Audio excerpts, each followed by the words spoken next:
right, And I'm hold on. pretty much the mailman, right? Yeah, yeah. Yeah. Well, no, you're just the asshole son, which is Don. Which you All know what I'm right, I saying? started the pregame, guys. Hold up. All right, y'all have a good show, man. All I'll right, try to man. listen when All I right, can. All later, right, man. brother, man. Have some Yo, fun. Foo, say goodbye to everybody then.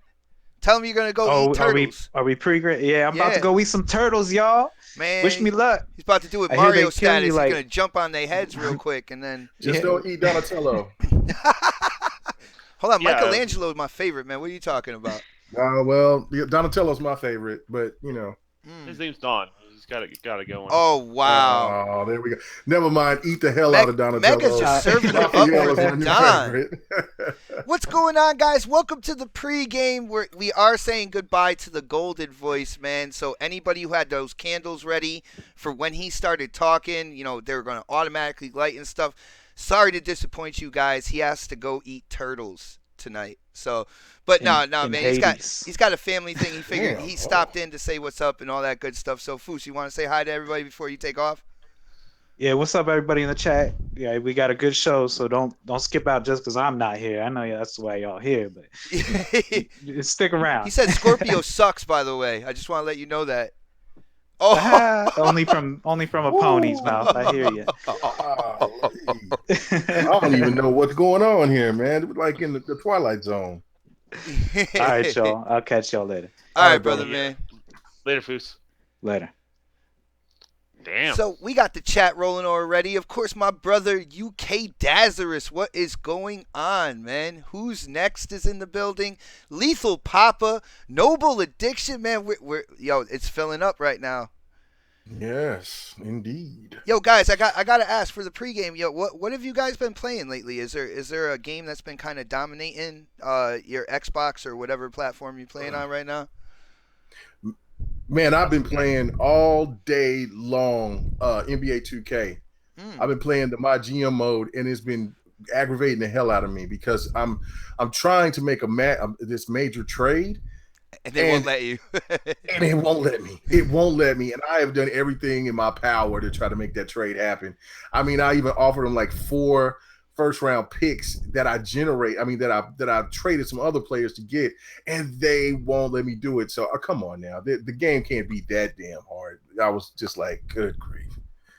But yeah, that's what I've been playing here for the last couple of days, actually. Nice, man. Yo, have you put any of your virtual currency into charisma, man? You gotta kind of smooth the other GMs and stuff, dude. Oh man, I do got a little something going in charisma, but I've been putting most of my everything that I have into trading and negotiating with the players. So like I'm a mastermind when it comes to the off season.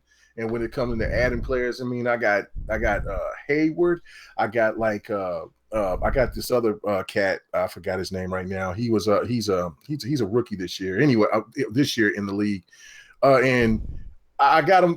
Got him coming out there working, benefited some stuff, man. Got it all pumped up, and then I'm like, okay, add this player to my OKC team, and we're championship bound. They will not let me do it. It will not let me. I'm so pissed off. That's crazy, man. Usually I get into my player and stuff like that, but one thing I do like with the my GMs, I love the off season with scouting the rookies and stuff. I like finding like hidden gems in like the second round and stuff like that'll go out and give me like a double average their rookie season, all that good stuff. That's what I like personally. But, yeah. Yo, Don, yeah, I'm sorry, what guys. You guys are like sports, and I'm just like, yeah. Well, what have you been playing, man? Just real quick in the pregame, Dude, it's all about that Mass Effect life for me, man. Wow, dude, that's all I've heard about from people, man. Dude, I've been sucked in, like I really have, like since the beginning. I heard all the controversy, but at the end of the day, Mass Effect has got me hooked in at the very beginning. I did notice some of the facial animations were a little bit on the whack side when I made my custom character. And I decided to go back. Like I barely even started the game. Decided to go back and just go with like the default face. And the animations look so much better. So it's all good stuff as far as all that stuff is concerned. Facial animation gate though, like. Well, I got to get back on it because I was on it too. It was a little slow for me when you were on that whatever the hell that thing was called. But then once you got the Tempest or the Tempress, whatever that ship was called, that's when it all started to get really. Really? Yeah. See, that's kind of where I'm at right now. Like I kind of got that. I already got like BB hitting on me. I'm like, all right, I'm gonna roll with you, BB. I got you, yo. Big shout out to Black Tiger, yo. Guess what? Black Tiger, for people who don't know, he does a lot of like giveaways, contests on Twitter. Basically, follow a couple cool people in the community, retweet the tweet, and he did a $50 gift card, and he had Oh Snaps It's Mel had her Twitter handle, which is Girls Can Game 22, had my name in there. And yo, I gotta say congratulations to Nukem, because Noof actually won the $50 gift card, yo. Nice. Unfortunately, in Canada, that doesn't translate well in terms of. But no, I'm just playing, yo. Congratulations, Noof. That was awesome. Yeah, and Black Tiger, man, he is so big in the community on Twitter with doing all that stuff and getting like people's names in the community, getting them out there, and kind of having the rest of the community, be able to recognize these people and embrace them and stuff like that. It's a really good thing that my nephew Black Tiger is doing. So big shout out to Black Tiger as well. In terms of games I've been playing, let's see, I've been playing Disc Jam on the PS4, which is an awesome game. Me and O Snaps actually got it free because it was one of those PS Plus games last month, so we got it free. We didn't jump into it until maybe a couple nights ago, and that game is crazy addictive. It's $15, like now. I'm not sure if I would have like paid $15 for it, but we got it free, and it's been a lot of fun. We actually did a stream on her channel for that. Rise Son of Rome, I got back into that.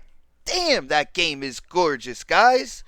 My goodness, like unparalleled, man. And I can actually say that now because I played the game that everybody said was the best graphically on the PS4, which was The Order. And dude, The Order, like the buildings and everything look really good, and the clothes do. But to me, it just does not hold a candle to what they did with the Cry Engine and Rise Son of Rome. That game is absolutely gorgeous. Well, what's crazy is that game doesn't even tap into everything that the original Xbox can do. Dude, insane. We're still like they're still chipping away what the regular Xbox can do, and Xbox One, I should say. So that's what's insane to me. And then also, honestly, some of the stuff they had, like Mikey Barra actually helped with a lot of the technical side on the back side of that. So they had early access to a lot of like DX12 features before DX12 was a kind of a thing. So like they basically were just like, okay, let's do that assembly language on your guys' engine, and we'll get it up working as best as it possibly can. Because remember that one time where they had it at 1080p and they bumped it down to 900, but the visuals all of a sudden looked a ton better. Yeah. Early on, that I think that's kind of where Mikey Ibarra kind of got involved and got him, give him the best looking game possible. So nice. And we're gonna get in. My bad, Mega. I was just gonna say we're gonna get into the whole resolution thing when it comes to, Scorpio. That was the biggest piece of news that dropped this week. I have a feeling that it's gonna be us three. It's gonna be like these characters right here. You got Xbot, you got the Don, you got K Mega. Send that shit to Hades. Coming live from the 405. Yo. That's my new one. That's my new one. What the hell is that? What the hell? Y'all don't know what that is? That sounds like a Yeti stubbed his toe, man. Wait, no. Is that guy from Chunk from No, listen again. Oh, we got to hear it. Oh. Well, I know he's saying no now. Sounds like it's something from Goonies, man. No, it's not from Goonies. One more time. Yeah, that dude played Baby Ruth right after that. I guarantee it. That is Darth Vader saying no. So that's another one of my little things that I'm going to be using. So when every time that Xbox says something about how great a PlayStation 4 game is, I'm going to hit it. Oh no. Did I mention I have God of War 3 remastered in my gameplay for tonight? Dude, I'm just gonna say stuff to get the no. That's all I'm gonna do. I'm not even gonna say anything. I'm just gonna. All right. So, yo, yeah. I will say that's something that everybody should be saying to the PlayStation 4 Pro right about now. That's all I gotta say. That thing is a complete. Yeah, there you go. You had to turn that up on that one. All right, well, check it out, guys. Oh, I was gonna say, not here. Can we say let's do this? And yeah. Let me try to do it. Let me try, because I'm tired of everybody that I'm dealing with here now. It's got sexy voices. I mean, Fonzarelli got the God voice, then Fusky with the lady, with get the ladies in the mood voice. I'm like, so let me see if I can go ahead and do it. Okay, so go ahead, hit it. All right, yo, guys, you ready to check out the intro? Let's do it. Oh my goodness, yo, let's go, guys. That being really.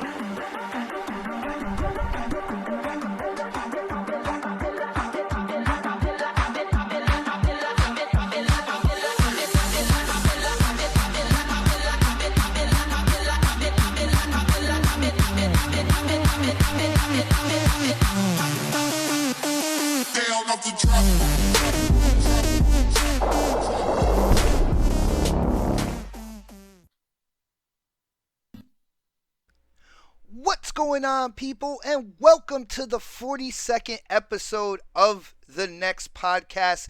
This is basically a Scorpio blowout. I don't know if you guys have seen, but pretty much all the other podcasts are doing kind of like the same thing, and that's because there has been a bunch of news in terms of the specs of, the Xbox's new hardware, the Scorpio, that 4K gaming machine. I do want to let you guys know we are a couple people down tonight, so I am actually going to shout them out first, and then we're going to go into the intros of who is here. First, I'd like to shout out Oh Snap It's Mel, that cookie peddler herself, working hard, doing what she has to do, managing that store and everything. So big shout out to her. Let's see, Foos, he had to do some Mario thing talking about eating turtles with the family or something like that. But, big shout out to Foos. And Foos really wanted to be here because he is absolutely hyped about this new hardware coming out. And Newark actually had an emergency with his car. Last I knew, he was at the mechanic. So with Newark, there's actually a chance that he is going to show up tonight. Hopefully, he sees that his gameplay is running first right now, and he went old school. I gotta say, I am very impressed. I think he tried to dip into K Mega's bag a little bit. But with saying K Mega, let's get into the intros. And coming live from the 405, he's just trying to talk to the intelligent gamers out there. And if he finds out you're not one, he will send your ass to Hades. K Mega! What's happening, everybody? I hope y'all like my Fusky sent off, whatever. I think Don thought it was really creepy, so regardless of the fact. Anyway, glad to be here as always. I'm a little saddened today because Xbox didn't show my gameplay, and it was really stellar. Well, dude, my gameplay was so good, and I didn't want any conflict, man, and I had to take the number one spot. And he broke my heart. That's what I did, man. It's hard, man. It's hard for streets for gamers out here, man. You know what I'm saying? You try to get your gameplay out there and people don't want to show it. No, I'm just messing with you. I sent it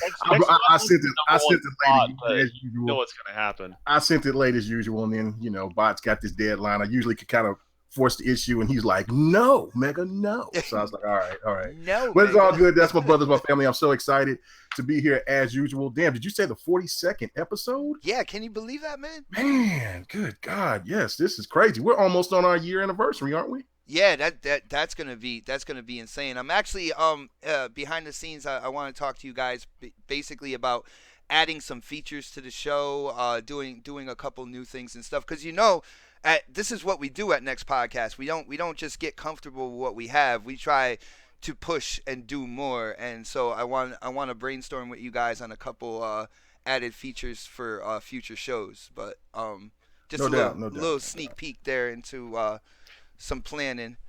But it's great to have you on, man. I can't wait. I know I was in the chat for GRG last night. It was a great show.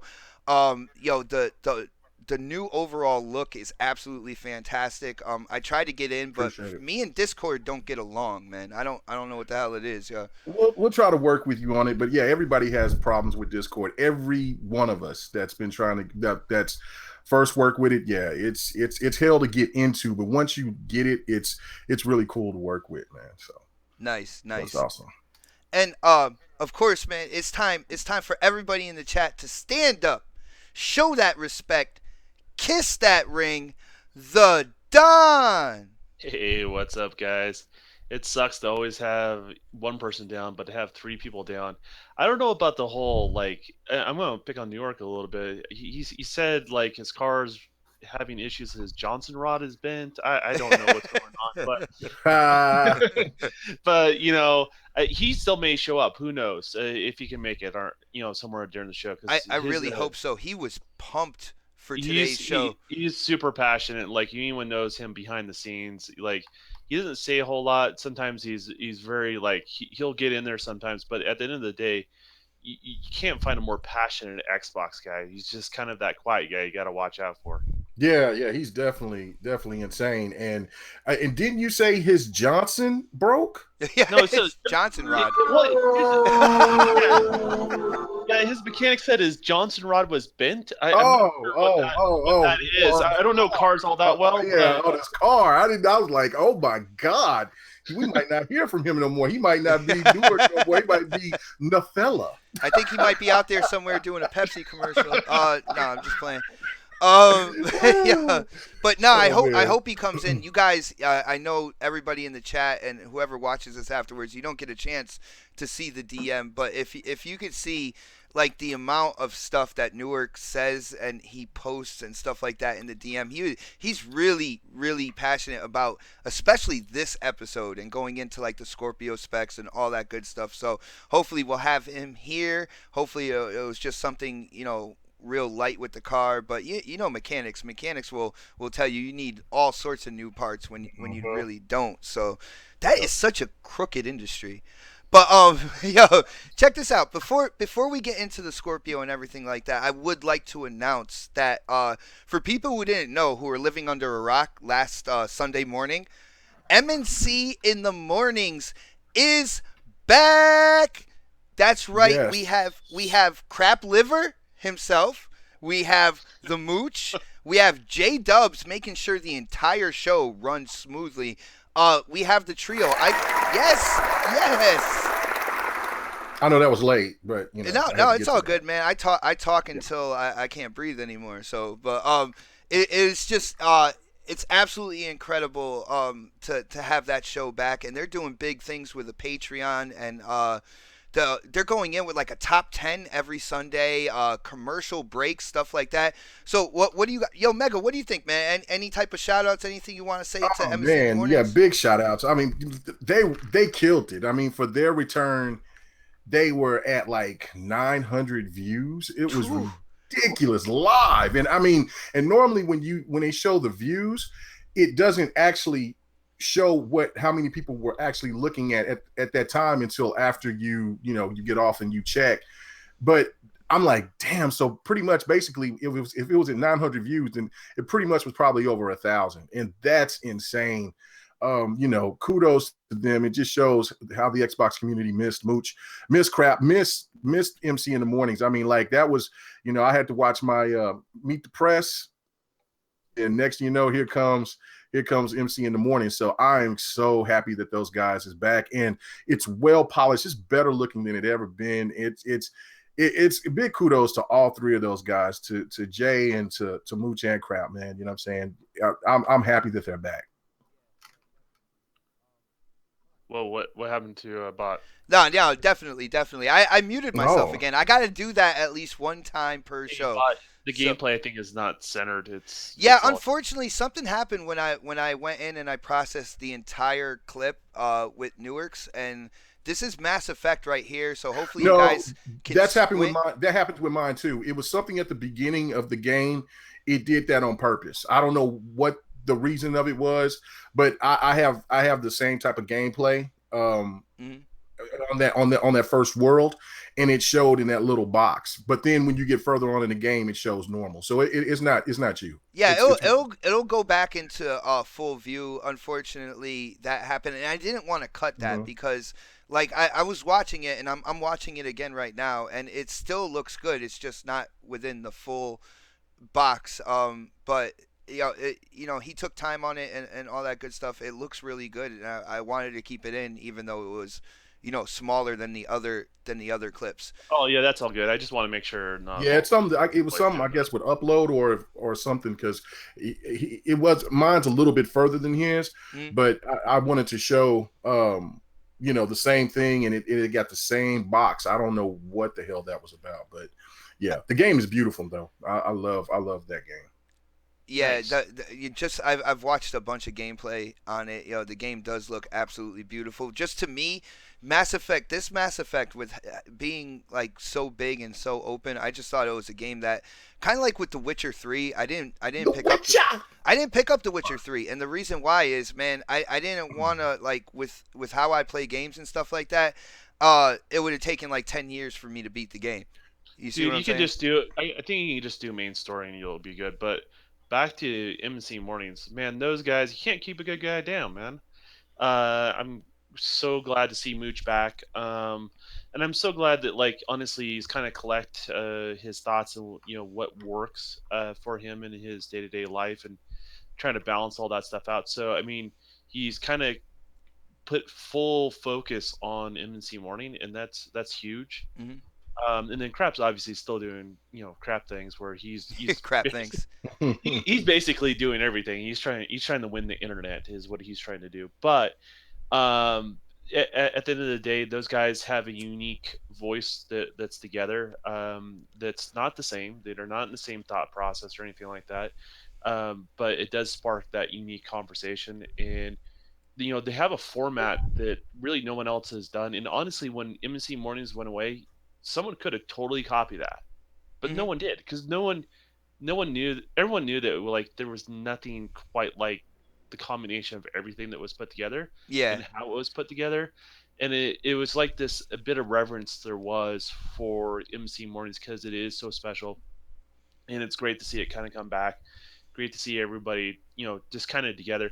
And realistically, for me as a developer, like, yes, I'm an Xbox guy, but there's other platforms that are involved in my life and where I may be developing and stuff like that. And it's weird. There's some PlayStation guys that are big supporters of it too, and they do want to hear their opinion. They kind of like that format. I mean, there's a reason why there was 900 people there. That wasn't just Xbox guys, right? Yeah.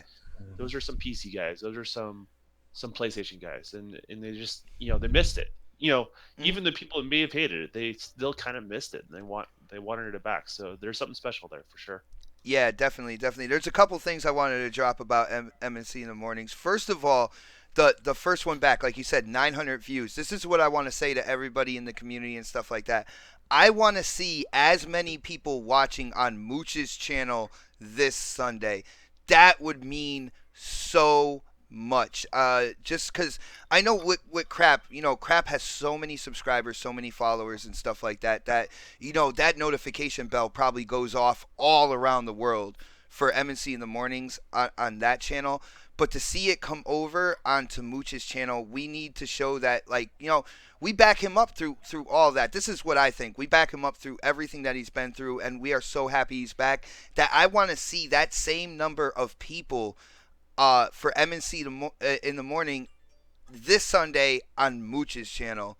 Another thing I wanted to say was shout out to Oh Snap It's Mel and Luca on the second floor, because they were killing the moderator chat this past Sunday on M&C. I mean, they were so quick to the chat was so lively, it was so positive, and any negative things that were coming down the pipeline, they were catching them before anybody saw them. They were so fast, so on point with it. Oh my goodness.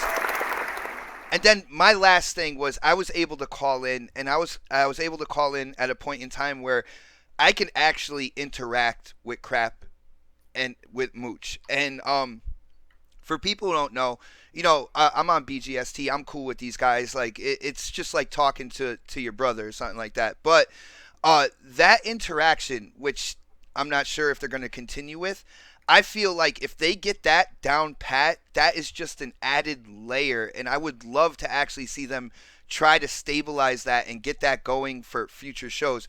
But that's just kind of like my greediness and what I think. Like, I just. It was just awesome to be able to say, "Yo, what's going on, Mooch? What's going on, Crap?" And then for then to say hi back to me and just go back and forth with a quick discussion. I thought that was awesome on a live show like that with a call in. I don't know, like guys, would you like to see them kind of like try to stabilize and keep that going, or you want to see them kind of go back? I want to see them grow because Yeah. They talk about possibly going to PAX and talk because they're going to ask different questions or interview certain people. They're going to ask questions in a different fashion, in a different way, because they come from the everyman's perspective, if that makes any sense. Mm-hmm. And that everyman's perspective coming into there, and then honestly growing up in a generation where there was real journalism, not like what we have today. Yeah. It would be refreshing. And, honestly, it's the type of journalism I want to see in the industry in the long run, Mm-hmm. is more of that, more thoughtful process, more people asking maybe the hard question. You know what? And when you're doing an interview and there's things you're not supposed to say, guess what? That's part of your job. You got to dance, right? You got to be good at that dance. So, but the person that's asking those questions also got to ask the hard questions, right? So, Mm-hmm. I think those guys have a lot of potential and a lot of growth, and I really want to see them grow. Not only beyond, I want to see them grow beyond what the MNC structure is right now, into some of their other attributes with the Patreon and stuff like that. I want to see all that stuff grow. So. Yeah, this looks like Absolutely. I was. Go ahead, K Mega, because Well, no, all I was going to say is that you would want something like that to grow, and it's a good representation of what the smaller YouTuber can do, Mm-hmm. and that they can make it out to and make it out to the big time, because they really have a lot of talent. And even though there's so many haters out there that wants them to be a part of the Crump side, and there's so many people that say that they're liars and they're this and they're that, but they keep it professional. They don't go after anyone. Everybody else goes after them. That's something that I take to me, that's the most positive out of those guys, because all the hate that they get, and for them to stay strong and firm and still just keep focused on the prize, man, kudos to those dudes, man. Because I mean, it's hard. It's hard sometimes when you have people that come after you it's hard to every not day get. for It's no hard. reason, and they don't know these guys. These are fathers. These are hardworking men, and they're just out there. They have a love for video games, just like all of us. And these guys deserve what they get because they just keep it on the level of professionalism. Yeah, no doubt, man. It's hard to not give in and kind of go the same route as the people who are attacking you, because after a while you just get so frustrated with it, and it's like, man, I'm just gonna go after them like that. And to see the way that not for anything, but Crap, but Mooch, basically everybody on BGST. Mega, you've actually gotten a lot more of it since you got on that show as well. Me, not Mm-hmm. so much for some reason. I don't know what it is. I think it's because of the 12-year-old or 13-year-old voice. They're afraid that like I actually am a Maybe that, child. or maybe you're offering you've sold your soul to the PlayStation gods, and Oh, so they leave you alone. Kratos, Kratos. So yeah, so no, the fact of it is that your time will come. The more that you make a voice, no, trust me, your time will come. Like, I mean, Don could tell you this. I mean, just because he associates himself with me, he gets hate. And Don is like one of the nicest dudes you ever want to meet. Like Tim Yeah, Dog. Like Tim Dog is the nicest guy Oh in my goodness, he is a BGST. teddy bear, He's man. he's a teddy bear. And there's so many people that go after him and talk so bad about him. well, And I'm Tim like, Dog's also tenacious, though, dude. He is a teddy bear, but if you rev him up the wrong way, he'll show his teeth. No doubt about it. Oh, Like, no doubt, definitely. yeah. no So doubt. I mean, at the end of the day, when you have those sort of haters in life, like literally, they're not worth your time. Like literally, you have people that are being hated on like that. You guys have bigger and better things to do with your time. Associate yourself with people that have really more or less a positive vibe and honestly contribute something. And not everyone's going to agree with you, but that's fine. I mean, that's okay. I mean, that's what gamers really should do. At the end of the day, it's always GG, right? Good game, right? Right. So I mean, that's just, I don't know. That's kind of how I look at it. There's people I don't agree with, and that's fine. And like, you shouldn't let it ruin your day, and vice versa. And you can actually have a conversation and have a more meaningful impact if you just don't let it get to you. Well, So Right. well, speaking of meaningful impact and hate, let's get into basically the main topic at hand, which is this past week Digital Foundry came out with a few videos detailing. Hey, Bot. What's up? Before you get started, I just want to say, big shout out to Zaire, because without him, None of us there would would be here. not be any of us. And it, and he could go out there sometimes because he'll start talking fast and shit, but he is an actually funny guy, man. He is all about having a good time and being funny. You sit there and play games with him, he got jokes for days. So like I said, man, everybody that I associate with, man, they're good people. They like to have fun, and and that's what I want to be around, and I think that's what all real gamers want to be around, other than that drama bullshit. All right, I'm sorry, go ahead. Nah, it's all good. See, the one thing I love about Next Gen, man, and Zaire is like, well, when you get past, like, because there's a lot of people that they look at the persona and stuff like that, but this dude is very, very smart when it comes to games, and he can predict some shit, man. Like, you don't think of it at the time when he's saying, well, I bet you this is going to happen, or I bet you that is going to happen, and then 4, 5, 6 months down the line, exactly what he said is popping off, man. It's incredible. Like bang bang. Yo, no, some crazy ass Yo, noises he do, man. Well, here's the crazy. I'll give them both credit. Like, obviously, I know people. I associate with people. I have independent contracts with sometimes different studios and stuff like that, and doing contract work to my own personal project. And the reality is, I hear a lot of stuff that they're hearing sometimes months in advance before they say something. So obviously they do have connections. They do know people. People kind of doubt where they get their information from. And the reality is there's people in the industry that trust them to a degree to share sensitive information. Honestly, they can get them in a really bad situation as far as their job and their career is concerned. So that shows a lot to their personal character, and it's something for everyone really to kind of think about in regards to when people say, "Hey, they don't know anything," or "Where do you get this information from?" or any of this sort of stuff. Like, I can testify, like, sometimes they're wrong. That's great, but a lot of times they're also right as well. And it's because they do get information from people that trust them. They're in the know. So yeah, and me and Mega can kind of like we can verify that, and it's actually absolutely amazing to see, and it's so funny to see the doubters out there like, yeah, well, you don't know anybody, you don't talk to anybody, industry absolutely hates you and stuff like that. It's like, well, really? Because I know me and Mega, we know 100% different when it comes to that, and it is so funny to see that. It is so funny to see, like, oh, you don't have any insiders. I'm like, you're funny. Hey, when Z and Crap go at it, and then like Crap don't bet on fat, and then Z is like, don't bet against black. That shit is the funniest shit in the DMs, man, because it's all about who they know and the information that like we get, because there's other people that we talk to, not nowhere near the length of what those guys get, but just to have all that information come in and kind of be a small insider, and be a part of that, man. That it's so epic, man. It just makes me more happy to be a gamer at this time than I ever have been in my entire life, man. Definitely. And while we're talking about this, I just want you guys to check out this fire gameplay from that guy Xbot real quick. I took out my competition. I clipped that gameplay, the competition, and just put it to the side. You will see the competition next week, but I'm gonna review what he's doing and then try to go even bigger than that. So, anyway, let's get into the Scorpio and the and Yes. Digital Foundry. You know, they came out with their videos.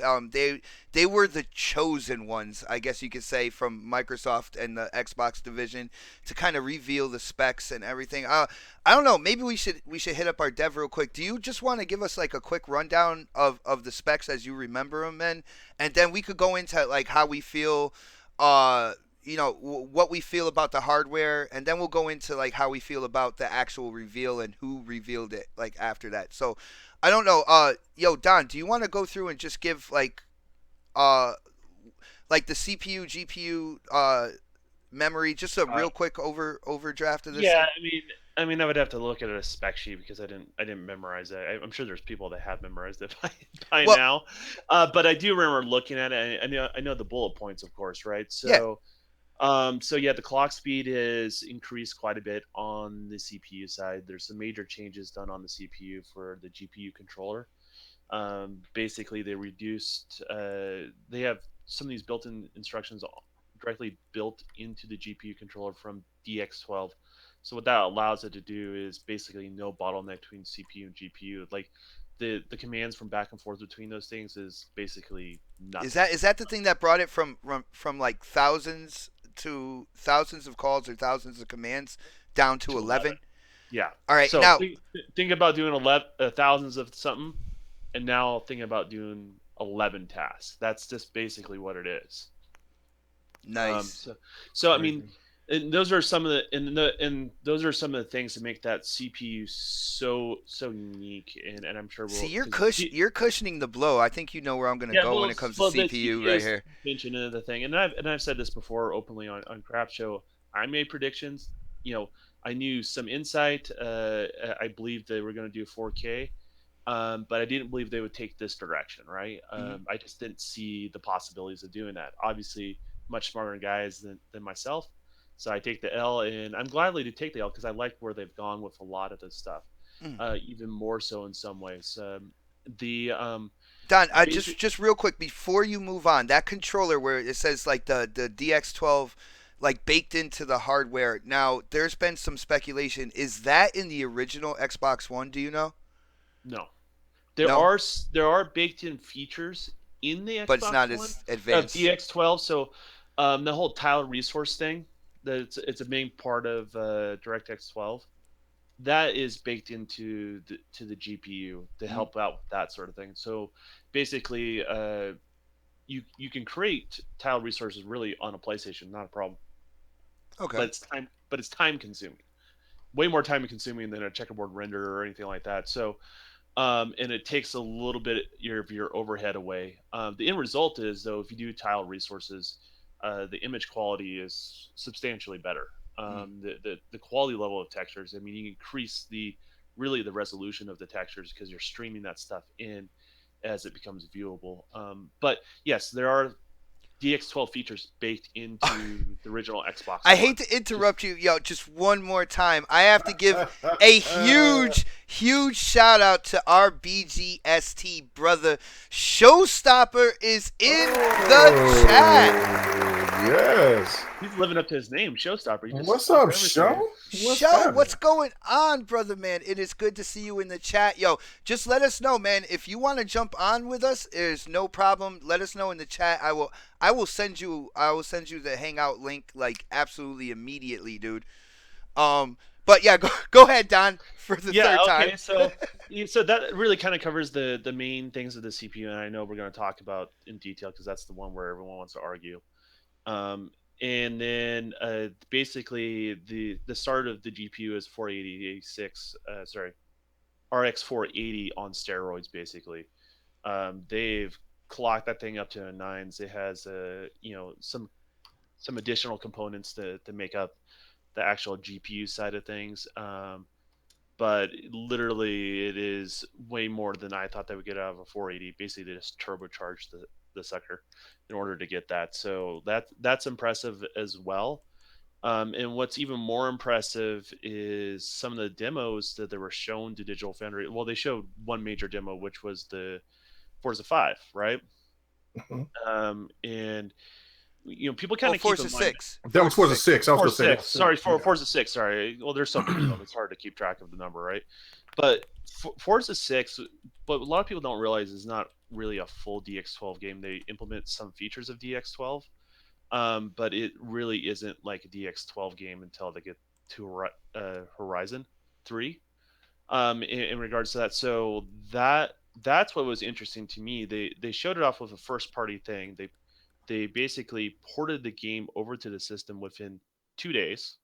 Just keep that in mind. It took them 2 days on prototype hardware. So it takes a lot longer to switch things over on a lot of times from one hardware to the other, even though they're very similar to one another. But to do that on prototype hardware with unfinished SDKs is unprecedented. The industry's never seen anything like that. And then once they ported it over, they basically cranked the thing up to the nines, and that was the proof of the pudding they needed to show Richard from Digital Foundry was. Hold on, that's his name, Richard?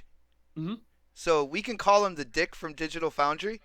Well, I never knew his name either. You could do that. Right. I think his name's Rich. It's from Digital Foundry. If I'm wrong, guys, you guys tell me. If his name is Richard, Dick is short for Richard, so I get that, and I don't like the guy, but I'm not going to go there, man. You just gave me a little something to play with. No pun intended.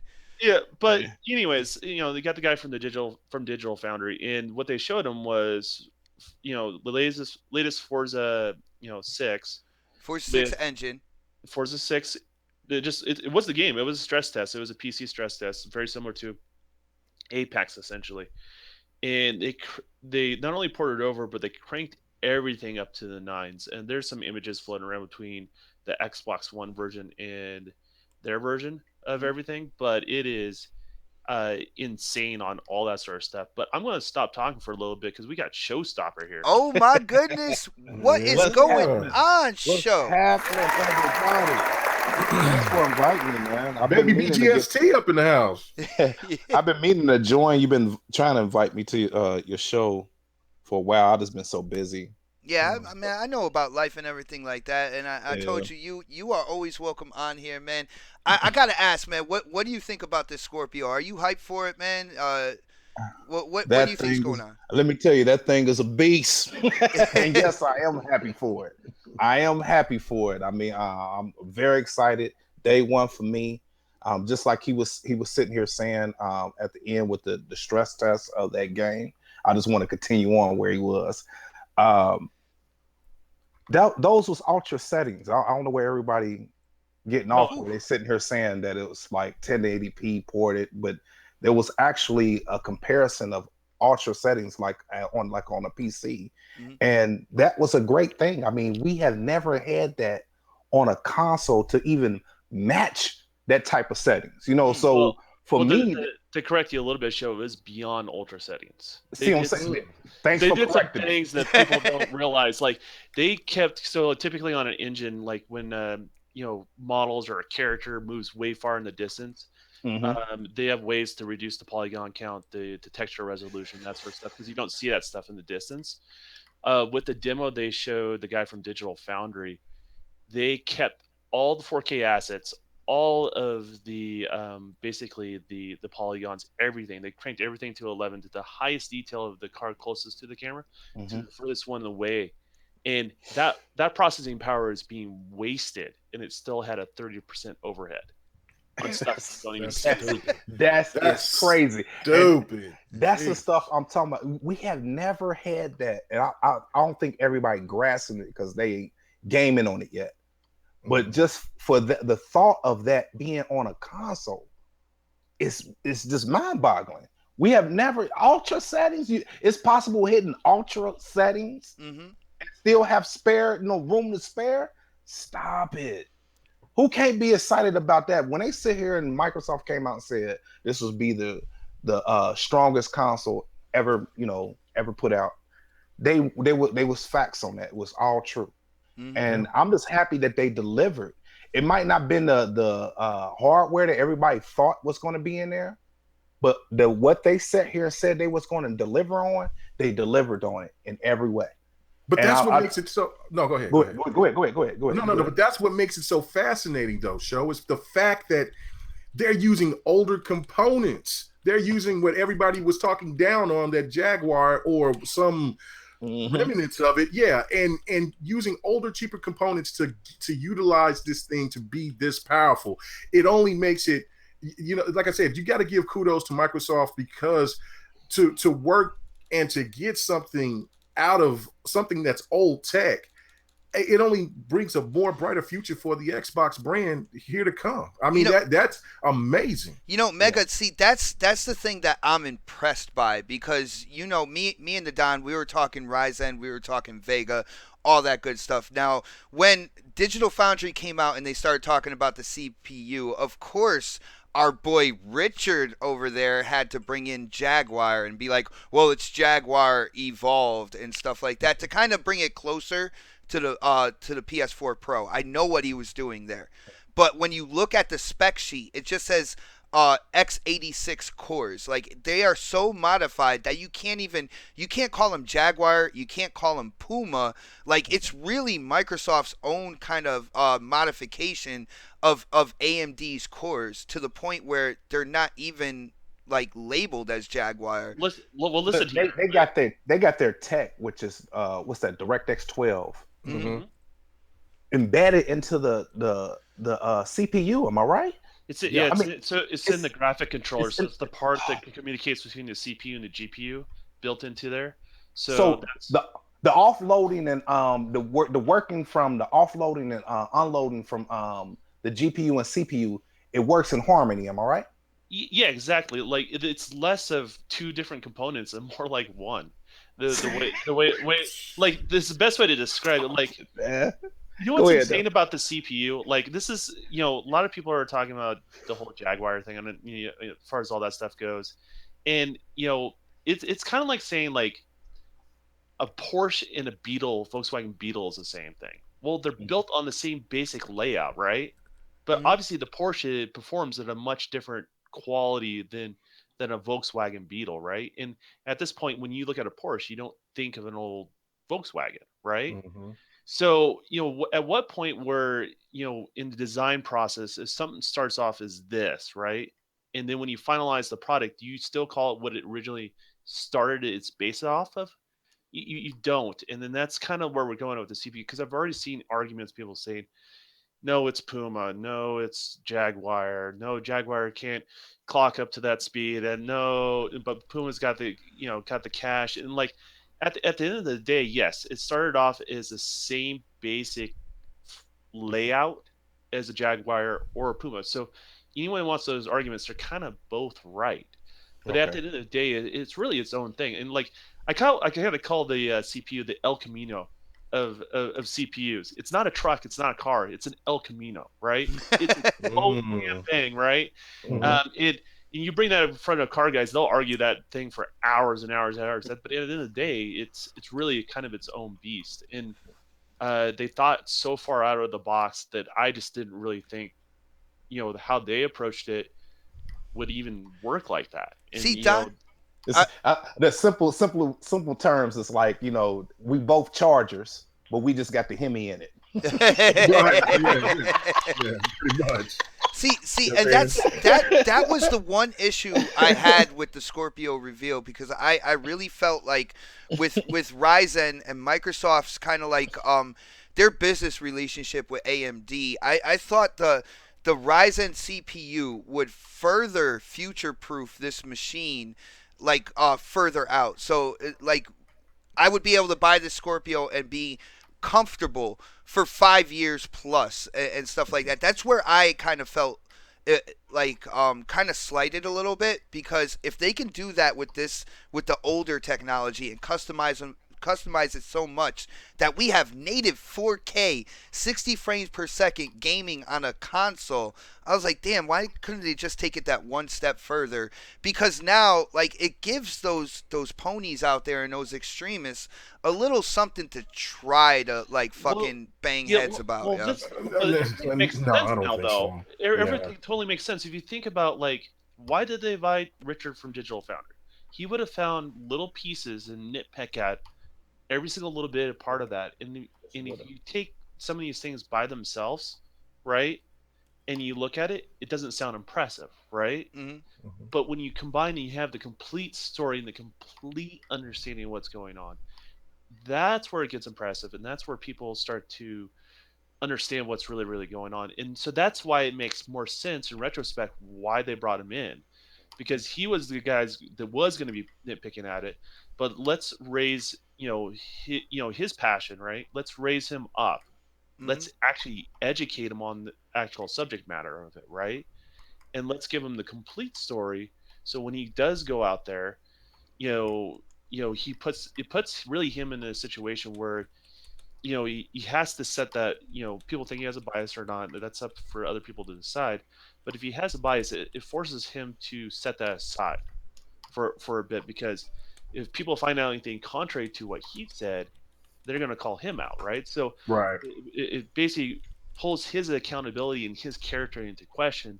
So he has to basically do what he is set out to do, or what his basically YouTube channel is there to do in the first place, and what he's built his brand on, right? All right. So Well, see, you're actually, you must have been talking to Mooch, because you're giving me a segue here, and I wanna hit Showstopper with this question real quick. Yo, Show, when it comes to this reveal, what do you think about Microsoft and Xbox picking Digital Foundry? Do you think, like, after you've seen all the videos, you read Eurogamer's articles and all that good stuff, do you think Xbox made the right decision with Digital Foundry? And if so, kind of like let us know why, man.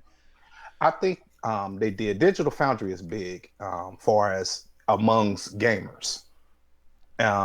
Everybody goes to them for comparisons Blades of and Grass. everything like that. Blades. Yeah, blades of grass. The whole grass gate. He said But, Gate. they go to them for that. So what Digital Foundry say, because of their reputation, it builds. It's almost like gold. So by them choosing to bring them there and allow them to see it, to go talk about it. If you look at how his demeanor, he's not all the way confident in everything that he's sitting here saying, because he's more calm, he's more, edgy. He's saying things. He doesn't want to say him like. You don't want to say a whole lot. So it's like he's holding back something, from what I'm picking up off of him. Mm-hmm. And he saw something that got him like, well, this thing is nice, but he can only talk about so much. Even when Larry Herb and them did their little podcast. Yeah, I didn't get a chance to check that out yet, man. Yeah, they only talked about so much. They didn't touch everything, but just certain things. And that's where he's under. He's under that too. So he was only able to talk about the hardware, certain capabilities and everything like that, just what he saw. But I think he saw a lot more. He just ain't able to talk about it yet. But for them going with him. Well, look how hesitant he was when he was talking to the one Xbox guy about, hey, is it better than a Pro? And he kept stuttering. He didn't want to say it. He didn't want to say, but he had to. And then, and that's the type of journalism that Don was talking about, that needs to be out there. Like, put them under the fire, let them tell the truth, because he didn't want to say it, and I think people are starting to understand now that there's a lot of the gaming media that is under the PlayStation umbrella. And so now the Scorpio is now bringing it out to the surface. I'm very proud of them, what they did. Of course. Yo, Mega, yeah, you were one of the people that said this was a great move, because you're kind of putting them in the corner and stuff like that. And yo, I don't know if you guys saw that Xbox On video where they were talking to Richard. And that's the one I'm talking about. Yeah, I couldn't think of the name of the show, but and he was like, there was like, well, is there anything that the PS4 Pro does that's better? And he did not want to say it, but he was like, no, like. Yeah, I had to put that in my video because I thought that was pure gold. I said, "Oh, he's gonna lose a couple of what I didn't like about that. What I did not like about that is he was trying to find a lane for these dang on hoof clickers to be out here and have that can drive home. Because the question he asked was, "Is there anything better that the Pro can do more than the Scorpio?" Yeah, he said, "Is there anything better that it can do?" and he says nothing. You know, Nothing.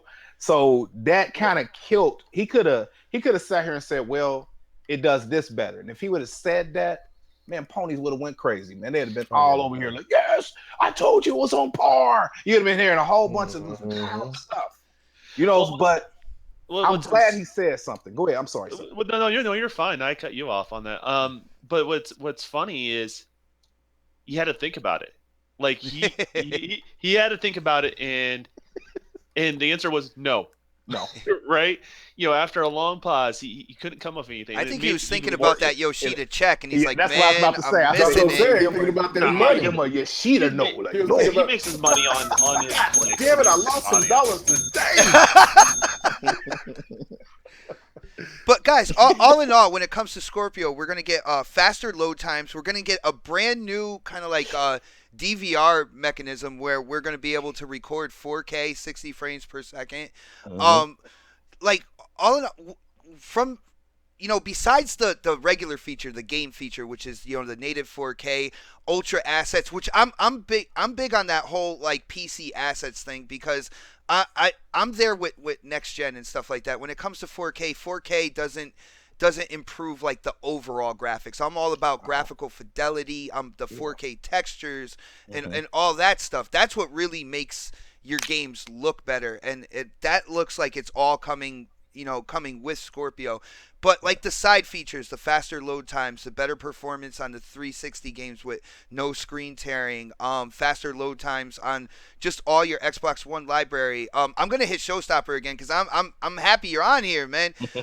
Dude, I want to say, out of the side features, what do you think is probably like the best one for the Scorpio in your opinion? Probably the load times. Load times? Yeah, well, because if your game is at 1080p, it's going to load a lot quicker than it would if it was at 4K. So they gave a distinct, everybody hate waiting on games. You know what I'm saying, to load. So the fact that it's faster, you can get to your gaming a lot quicker, and you ain't got to wait for a whole lot of a screen to kind of load up everything, and it does it instantly. That's brilliant for a gamer. So it's just taking us back a little bit. So I like the load times. Nice. That's definitely that's a very important part of it. I think that's something that they need to really market as well.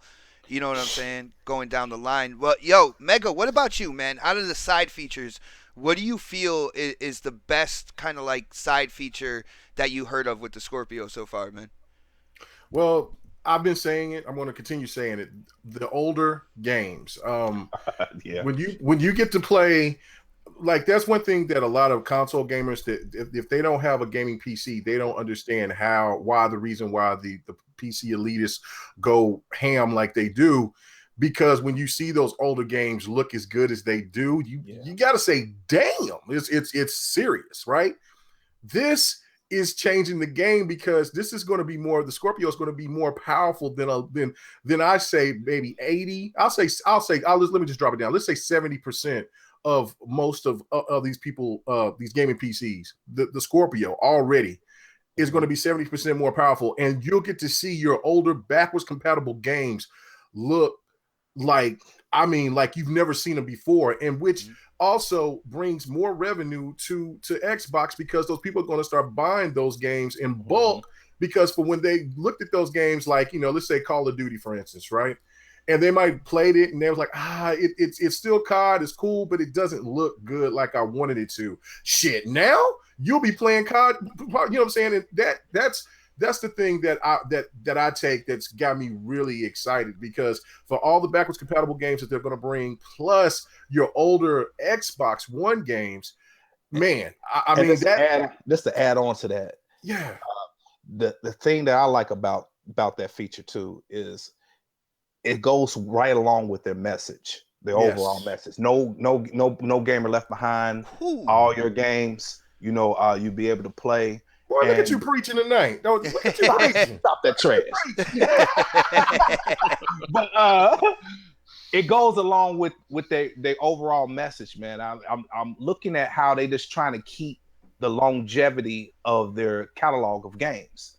Their whole gaming lineup. And for us as gamers, we able to go back. Say, for instance, you forgot to play a game or something. You can go back now and play it, and it looks better than when it came out on the 360, or or the original OG, or whatever the case may be. However far back they're going, that's great. That's a great feature, man. I mean, I'm all on board with that one. Go ahead. I'm sorry.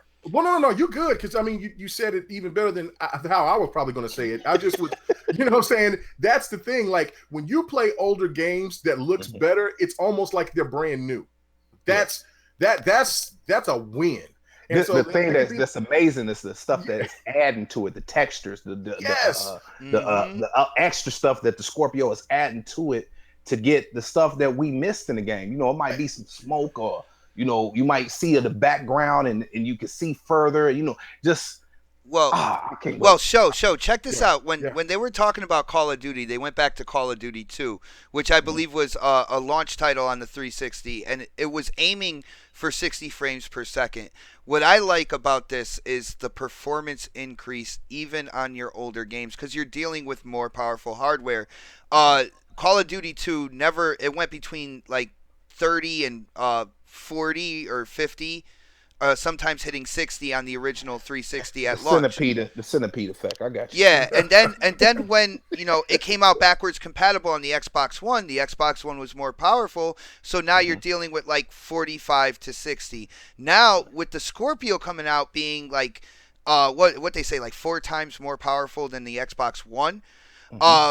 Like you're gonna have, if you're a big fan of Call of Duty 2, you go back and play it, you're actually gonna have it hitting 60 frames per second basically constantly, and that's the way the developer had envisioned the game to begin with. Right. And that was the thing that the PC guys could use against any console, because they could use that they hit those numbers. So and that's the thing right there that I'm saying, that that's going to bring a lot of gamers back. And plus, I think because Xbox is bringing Voodoo Vince and Phantom Dust, this is also going to boost up the visuals of those games, even though they're already going to be kicked up a notch by just coming on the Xbox One. And it's going to be a good barometer for them to decide what games that we like and what games that we don't care. And there's a cheap way to do it, so they might bring those old Xbox One, old OG Xbox titles, or 360 titles back. But everything comes full circle. This was their original plan with the OG Xbox. Everybody forget that was like practically like a PC almost. They changed the game with that. And only thing that they're doing now is just revamping it. People are more ready for that idea of that type of power in a console now. And at the first time when it first launched, they just wanted things simple. Everybody wanted everything simple. And so PlayStation kind of still dominated then, because everything was just simple.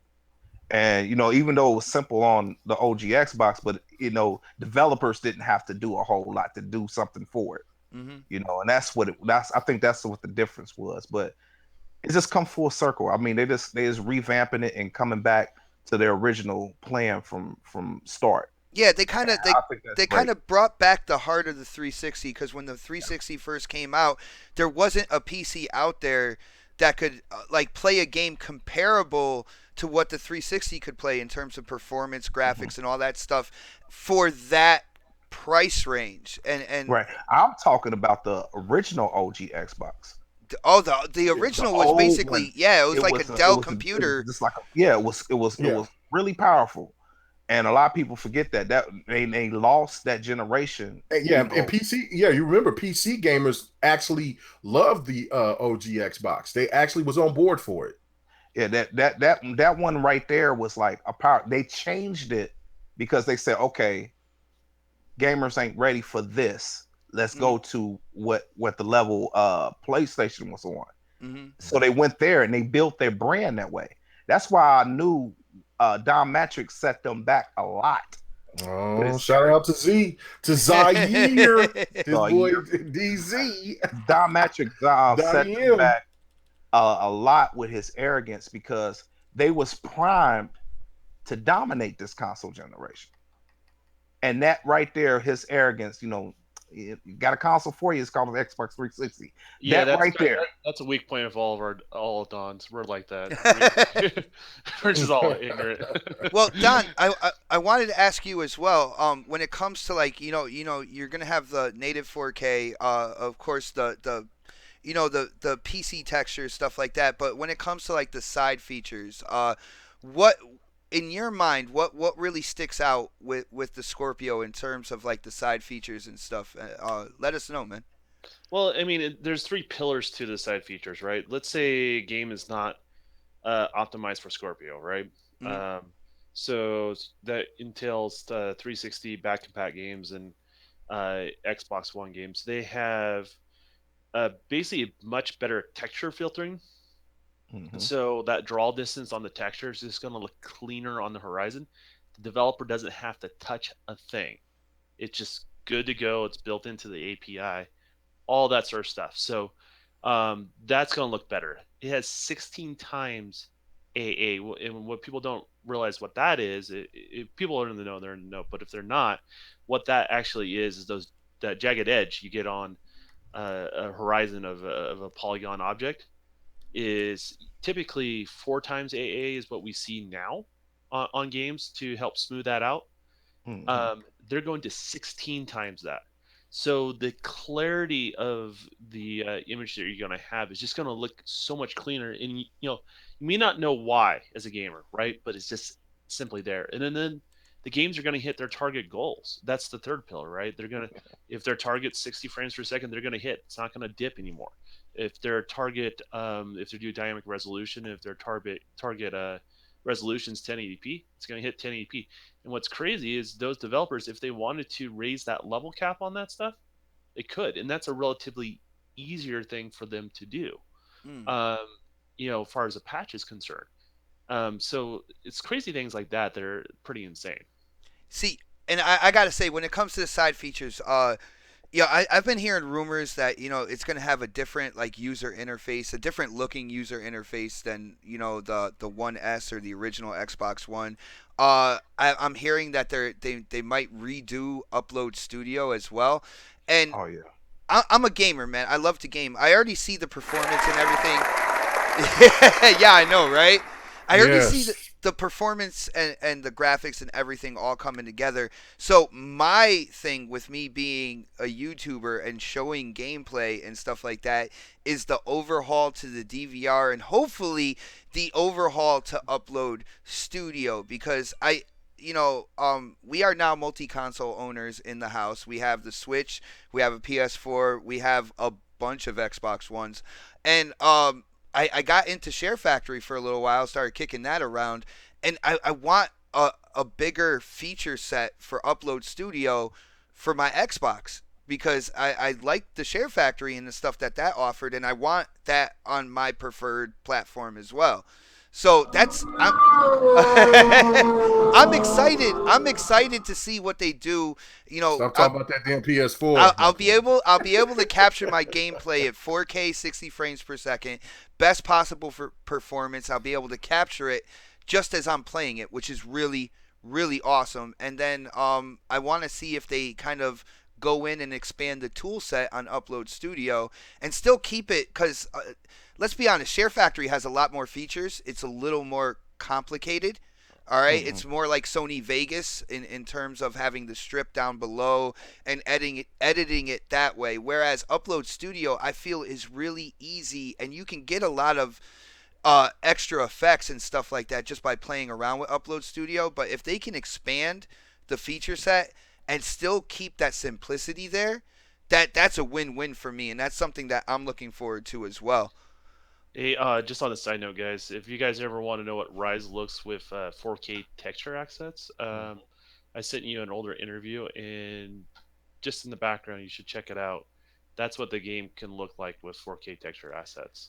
You sent it Um, to Oh, I Xbox. sent it to DM. Do you're not in a No, DM, no, huh? I actually sent him straight. So like, I sent him a personal DM with Oh the yeah, Hangout link. can you forward show all that? Because I don't know if show you're following me. I'll get you. I'll get you. Yeah, I'll I'll get get you. you. But here's the deal. When it comes to Scorpio, of course, the Xbox community is excited. Even parts of the community that were really leaning towards PlayStation. What was it? Shinobi or somebody like that said that now they're going to be getting all their multiplats on the Scorpio when it comes out and stuff like that. But there's a thing when it comes to these extremists, the stables or whatnot. Uh, oh man, I just forgot where I was going with this. I can't believe this. Uh,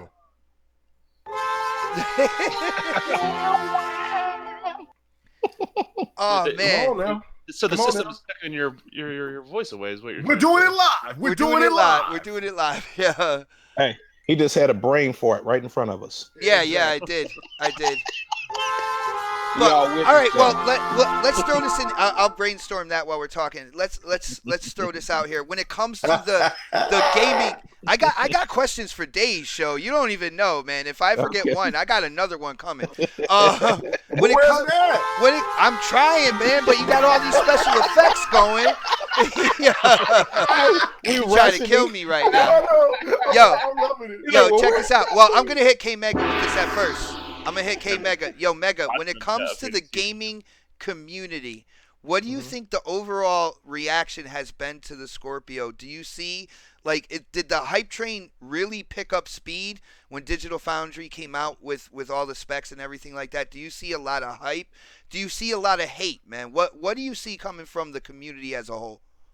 Before I get started, all I want to say is that the PlayStation Nation, the fanatics, not the true PlayStation gamers, and the PC elitists, when they saw Digital Foundry give them the thumbs up, this is all they said.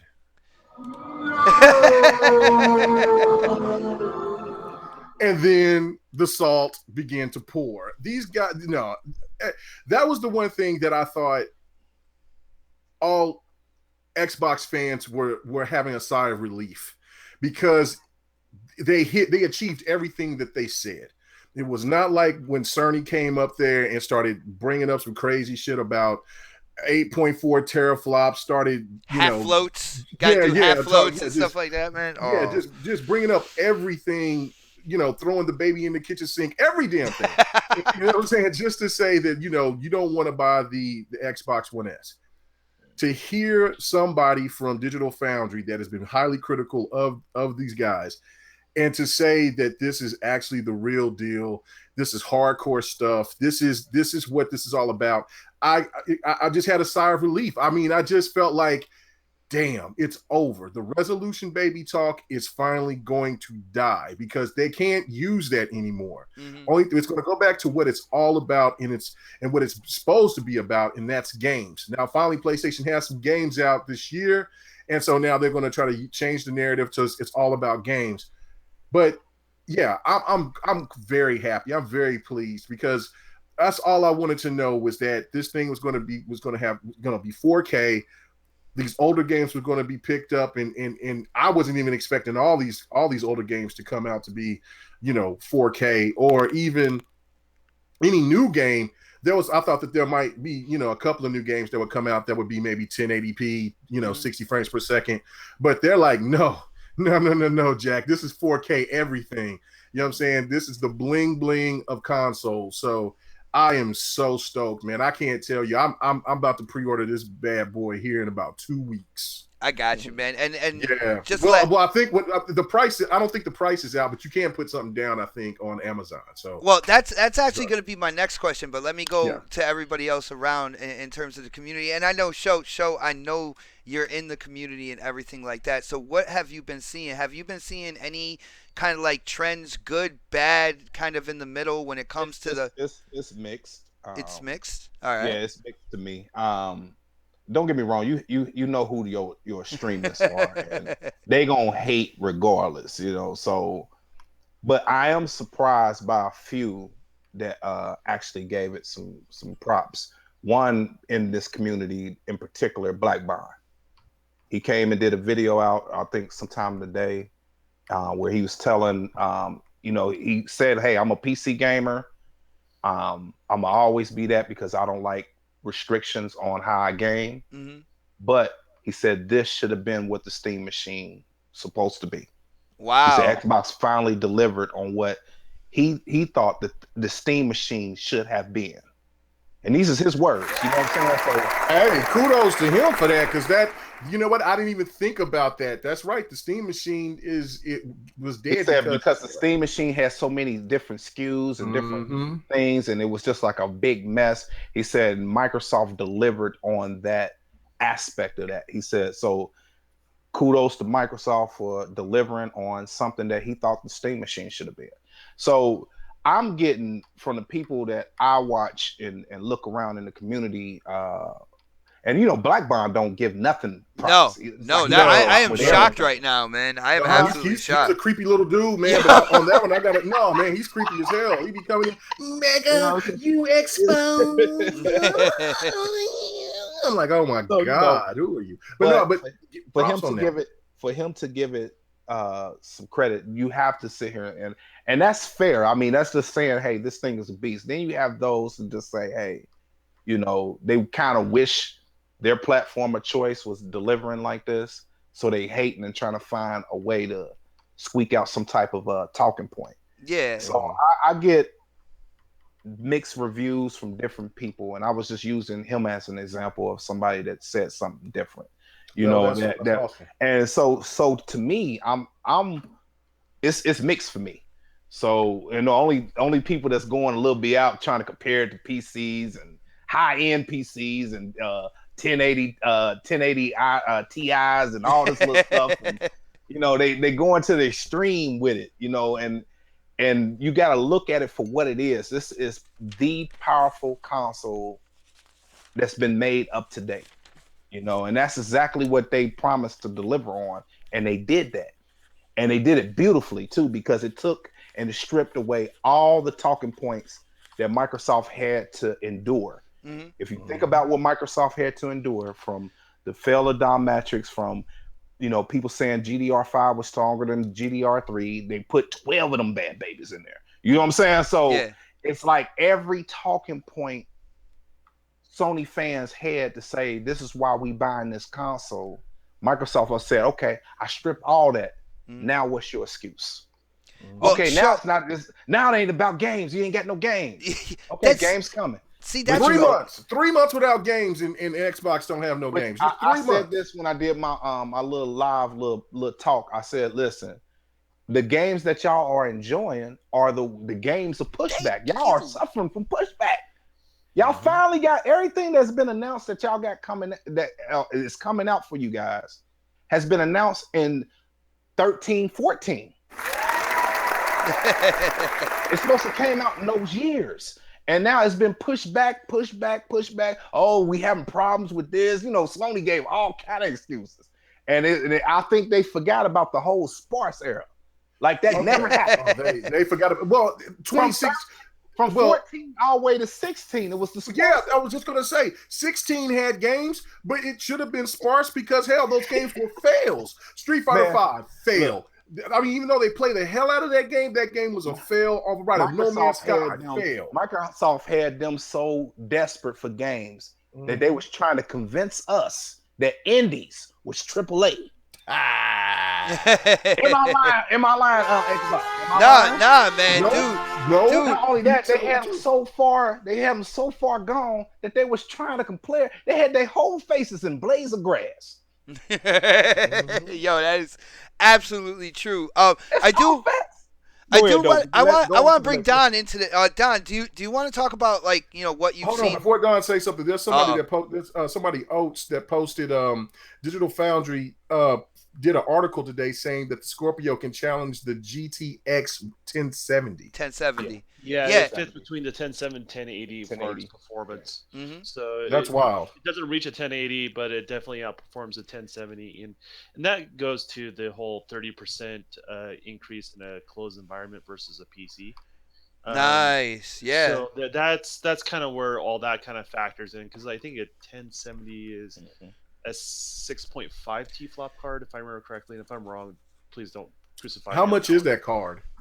I don't know. I have one in my PC right now. 1070. I would say between 4 and 5.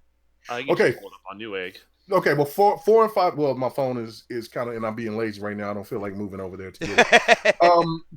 But no, that was just the point that I was going to make, is that if you have one component that costs $500, and then not to mention everything else that the PC requires, you're actually, you know what I'm saying, it's a no-brainer now that the Xbox will be a hell of a lot more affordable than anybody wanted to switch over to get a PC. So that narrative is already dead. And if Xbox come out to be $399, oh my god. Well, let me give you an answer on that 1070. So Mhm. if you get the actual one made by NVIDIA themselves from start to finish, none of their partnerships, that one's $399. Okay. And I said between 4 and 5, man. And you can get the other one is, say, like cheapest one that you can find, which is kind of a partnership from EVGA. That's $395. So basically, just around $400. Around $400. And here's the thing: this is what we're missing with what Richard saw from Digital Foundry. What he saw was running less than 80% of what the machine can actually do. You see what I'm saying? Yeah, there's that too. We don't really know because we don't know exactly what they showed them. They could have showed them like a kit of the actual system running much better than, say, what third-party developers have. So didn't he say that? But didn't he say it was running less than 80% as well? That they told him that as well. people get confused on a lot of different things on that. But no, it's not a mature development kit. We know that for 100% for a fact. So we just take that one because that's the safe answer. Mm-hmm. And I would say, and they had easily 30% overhead with built-in redundancy in the demo, zero optimization. They ran out of what the demo in the engine can do before the hardware did. Think about that, guys. So that's where they're at with 30% more overhead on that. So that's kind of where they're at, and so they got plenty to play with. I mean, I know a lot of people want to say it's a next gen system. No, it's current gen. It's both. Well, see, and here's the next thing, and I want to hit you guys with what you think the price is going to be, because I'm actually going into Crap's area a little bit, because he said, $400 for one SKU, $500 for another. I can still see 500. And I was telling Crap he was dead wrong on the 400, but that was before I knew about the specs. With them customizing the Jaguar CPUs, really going in and making them their own type customized x86 cores, with them using the Polaris architecture in the GPU and modifying the shit out of that, and then having the the in between like embedded with DX12. What do you guys think the price is going to be? So I'm going to hit Don first. Don, when it comes to like suggested retail, man, what do you think this thing is going to run for? Well, and I've predicted this early on too. I've always been sticking with 400. And the max is 450 at the base model of what they release, and I'm not going to change my answer on that one. I think I might be right on this one. I was wrong on the Vega and the Ryzen stuff, but I think I'm right on the price, and I'm even more confident now than what I was with the more expensive hardware. Nice. I think Digital Foundry came out and they said that they would suggest, because they didn't even hear a price on it either, but they said with everything involved, all the hardware, the new type of cooling, which we didn't even talk about, that vapor cooling. The excuse me. The vapor cooling. Yeah, which we've never seen in a console before, done in such a way. All that put together, they suggested actually $500 as well. But they said this is just, kind of like a theory. They're coming up with it themselves. So, Mega, what has your price changed? What do you think this thing is going to cost when it Yes, comes out? it has. My price has changed.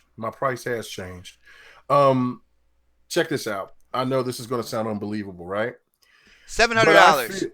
No. Check this out. Check this out. Just because of the fact that the Pro is going to come out, and this new Pro that's going to come out, it's gonna probably be 350, right? Mm-hmm. I am going to go on a limb here say that Xbox is going to say, fuck this, PlayStation, you have no chance in hell of beating us in anything anymore. 350 for the base brand, What? 400. And if they want to, they'll have a maximum 3 gig crazy gigantic ultimate edition for 5. But I think that they're going to have 2 SKUs. I'm just going crazy with the 500 one, but I think that they're going to have 2 SKUs, one at 350, the other one at 400 or 450. I don't think that Xbox is going to even touch 500. Mega, they said premium, man. They're not using this to kind of yes, they said it's premium. But what changed my whole perspective of this is because it's using old components, and they want to stay in competition. I don't think that they want to give PlayStation anything anymore. I think now where like Z was talking about, they want them to be the behemoth that they are. I think now that they have drew the line and they say, look, PlayStation, you have been fucking with us long enough. We have the resources. We could eat this little money at first. And if they drop that thing to 3, if they have it day one for 350, or just like they did with the Xbox One S, let's say they have a $400 version, but then later on they'll have a $350 version. It's a wrap. Yeah. Show, come on, man. Let us know. What do you think? I'm sticking around 450. 450? But you're playing it safe, man. Listen, 450 for the day ones. But when it's out, it's gonna be where you can trade in your PlayStation or whatever, and it'll take $100 off. Woo, so you saying the same thing, Show? You saying the same thing, huh? But differently. Yeah, differently. He put an extra step in there, man. I like that. The trade in for your old console, either your PlayStation or your Xbox One, like how they did at GameStop when you was upgrading to the newer Xbox One from the 360. I see something like that can happen. So where you can get it cheaper. So that's where I'm gonna stay at. So it could be around 350, and it depends on if they give you 150, possibly 300. You see what I'm saying? So that's where I'm gonna stick. Nice. Listen to this. I love it.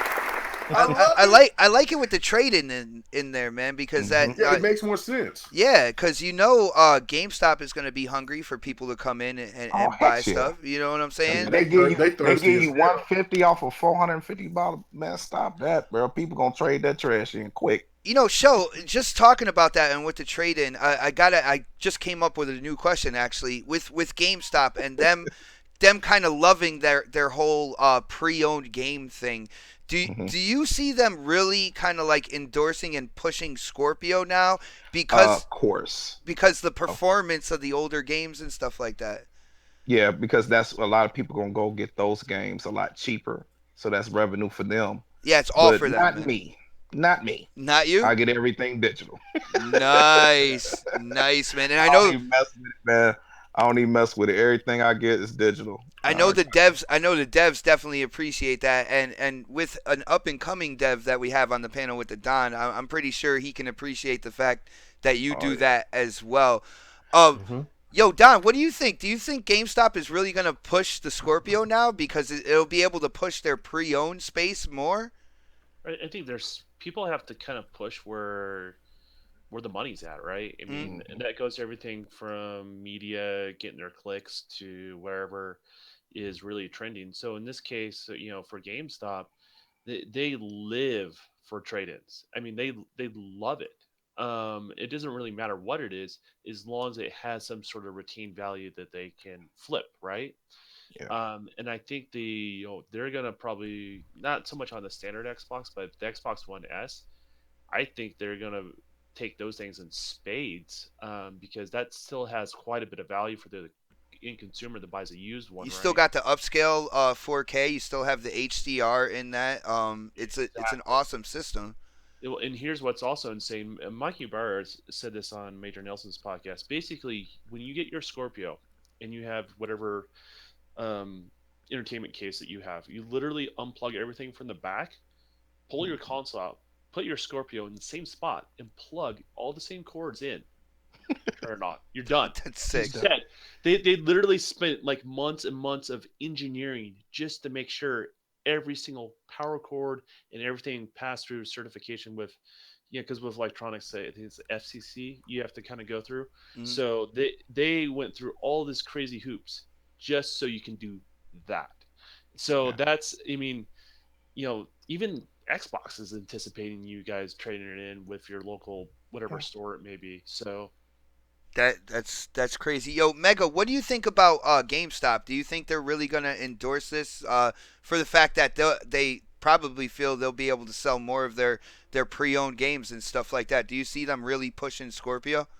Absolutely. Just for the mere fact that you had GameStop tout how great that this system was. Well, more so just how powerful that this thing is, and it's and with the problems that they're having right now. Mm-hmm. I mean, I've drove by. For me, from going to work to the house, I drive by like 5 GameStops, and they were all dead Friday. It dead. I mean, like shot down dead. So in order for people to get to, in order for GameStop to get back in people's good graces, this is the thing. This is the key right here. So yeah, I definitely think that they're going to do that, and then Best Buy is going to match it because Best Buy has kind of been their nemesis right now. Yeah, And you know what? Games stop old Microsoft. They really do. I mean, if you remember when the consoles was launched, the PlayStation 4 and the Xbox One, you was able to pre-order more PlayStations than there was Xboxes. I think it was like for 30 PlayStations, you was able to get only 10 Xboxes at GameStop. And they kind of struggled, like stranglehold them and only ordered so many as if nobody wanted it. You know what I'm saying? Yeah. And so it wasn't the same, even though people was coming in trying to pre-order. I had sent my brothers and them, they was trying to go get their one after I had pre-ordered mines. And they went in there and it was like, well, it's a long wait. It's best that you get a PlayStation 4.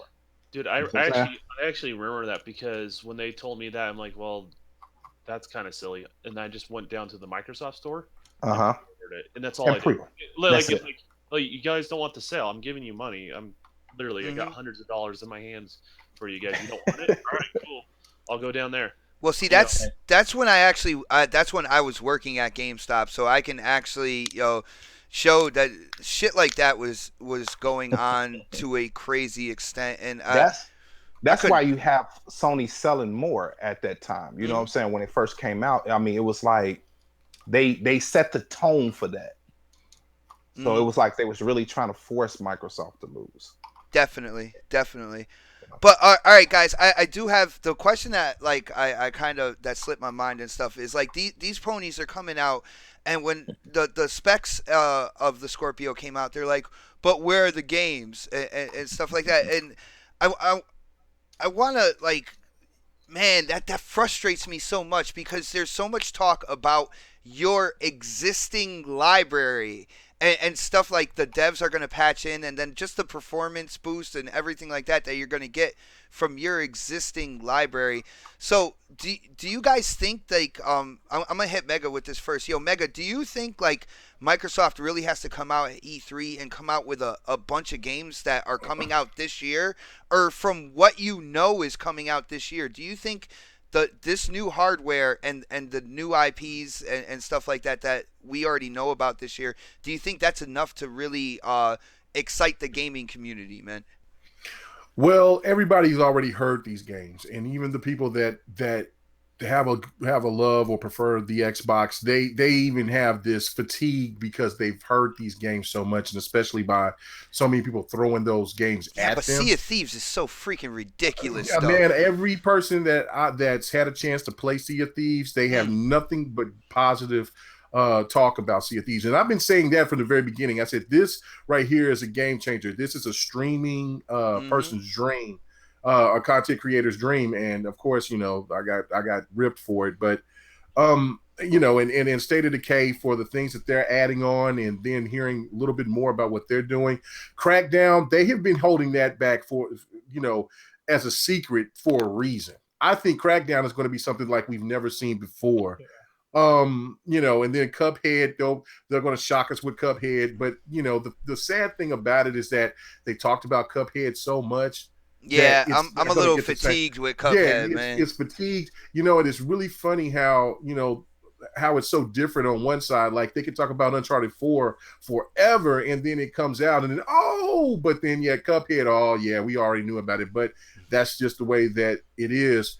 I think Xbox is going to bring out some killer things, and then also let's not forget. Already, we would have already known something about Killer Instinct. We haven't heard anything about Killer Instinct right now, so I think big things is coming on the horizon for Xbox this year. I don't think it's going to be maybe 10 or 15 more games, but I think that there might be 2 or 3 more titles that's going to be added, and then plus some other surprises that's going to be coming down the line for next year. Yeah, I think there's definitely some games or some update type things, because with Killer Instinct, I mean, that is the feature fighter on the Xbox platform, and rightfully so. The game is absolutely spectacular for anybody who is into fighters. If you have an Xbox One and you don't have Killer Instinct yet, I don't know what the hell you're waiting for, because this game is straight fire. But yo, They was giving it away for a minute ago. I know, right? Yo, but yeah, you better have it. Show, what do you think, man? Do you think, like, with the hardware and the games that we know are coming out this year, do you think that's enough, or do you think they have to come out with more things this year? I already know they're going to talk about, next year and stuff like that when it comes to E3, but do you think they need to have more things come out this year? Just for how the gaming scene is, yes, they do. What about you personally, man? Me personally, this first half, man, been brutal. You know what I'm saying? I mean, it's really been brutal, and that's just me being honest. They gotta spread it out a little bit more, but Microsoft rely more on the back half of the year in the first half of the year, and they gotta somehow trinkle 4 or 5 in the beginning of the year. I think that should be for their newer IPs. I hate when they put their newer IPs around the time where all the shooters and everything comes out in November that people buy every year. Yeah, like the Call of Duties, the Battlefield, stuff like that. That is what killed Sunset Overdrive. If Sunset Overdrive was in February, I think it would have sold a lot better than what it did. So I just don't like that they put their newer IPs right in with everything else, and it's like a compact, and it's too many games, and people got to pick and choose, and they're not going to risk taking a chance on a new IP when they're comfortable with what they're comfortable with. So I look at them to really try to rearrange certain things like Cuphead and all that. It should be coming out in the summer, not later on in the year, around in that time from June to August or September, no later. Well, September is when everything start rolling. Yeah, that's when it starts. You got 2K, you got everything coming around that time. Yeah, it's too much. So I look for them to restructure. That's why Sony have a lot of their games in the beginning of the year. They saw value in that, and I think they need to at least try to compete that way. But far as they do need more. I kind of rambled on a little bit, but yeah, man. You was right. Yeah, dude, right. Definitely need more. But see, this is the thing I will also add to that, is that they have brought out games in the beginning of the year, but they've had a bad time of advertising those games.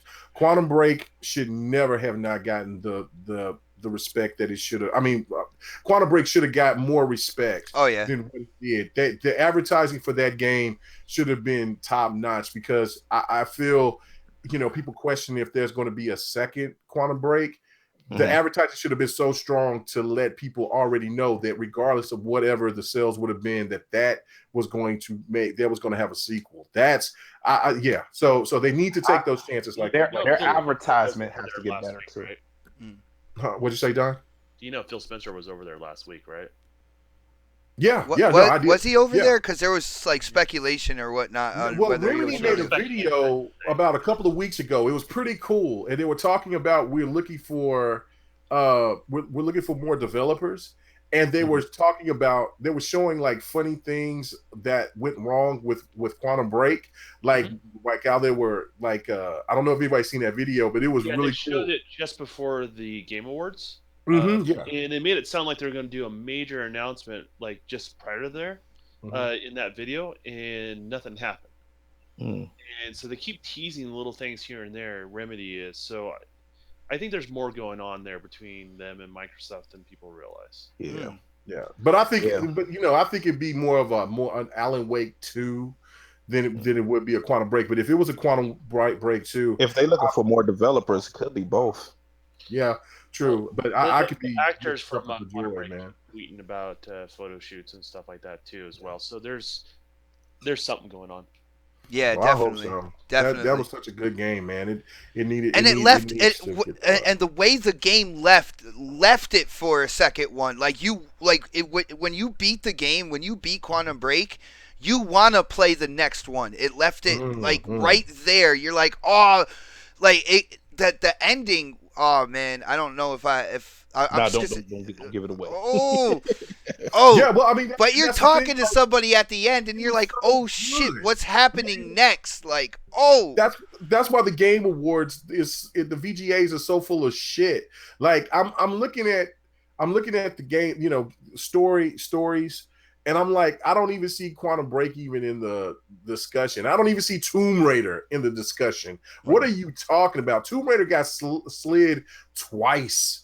Like, okay, you may not have liked the second Tomb Raider story that much, but the first Tomb Raider, the reboot, oh my God, that was the most, man, I have not felt so emotional towards a character in probably almost like 5 years until I played The Witcher. And then after that, well, I should say 5 years then, because The Witcher, goddamn. But man, when I played Laura the first time and the definitive edition, because I waited, because I was kind of like skeptical. I was like, man, what all the shit that she went through was absolutely insane. And then I jumped to that, and then The Witcher 3 comes out, and then I jump into that, and then I'm kind of like, oh man, gaming is in a great place right now. It's in a fantastic place.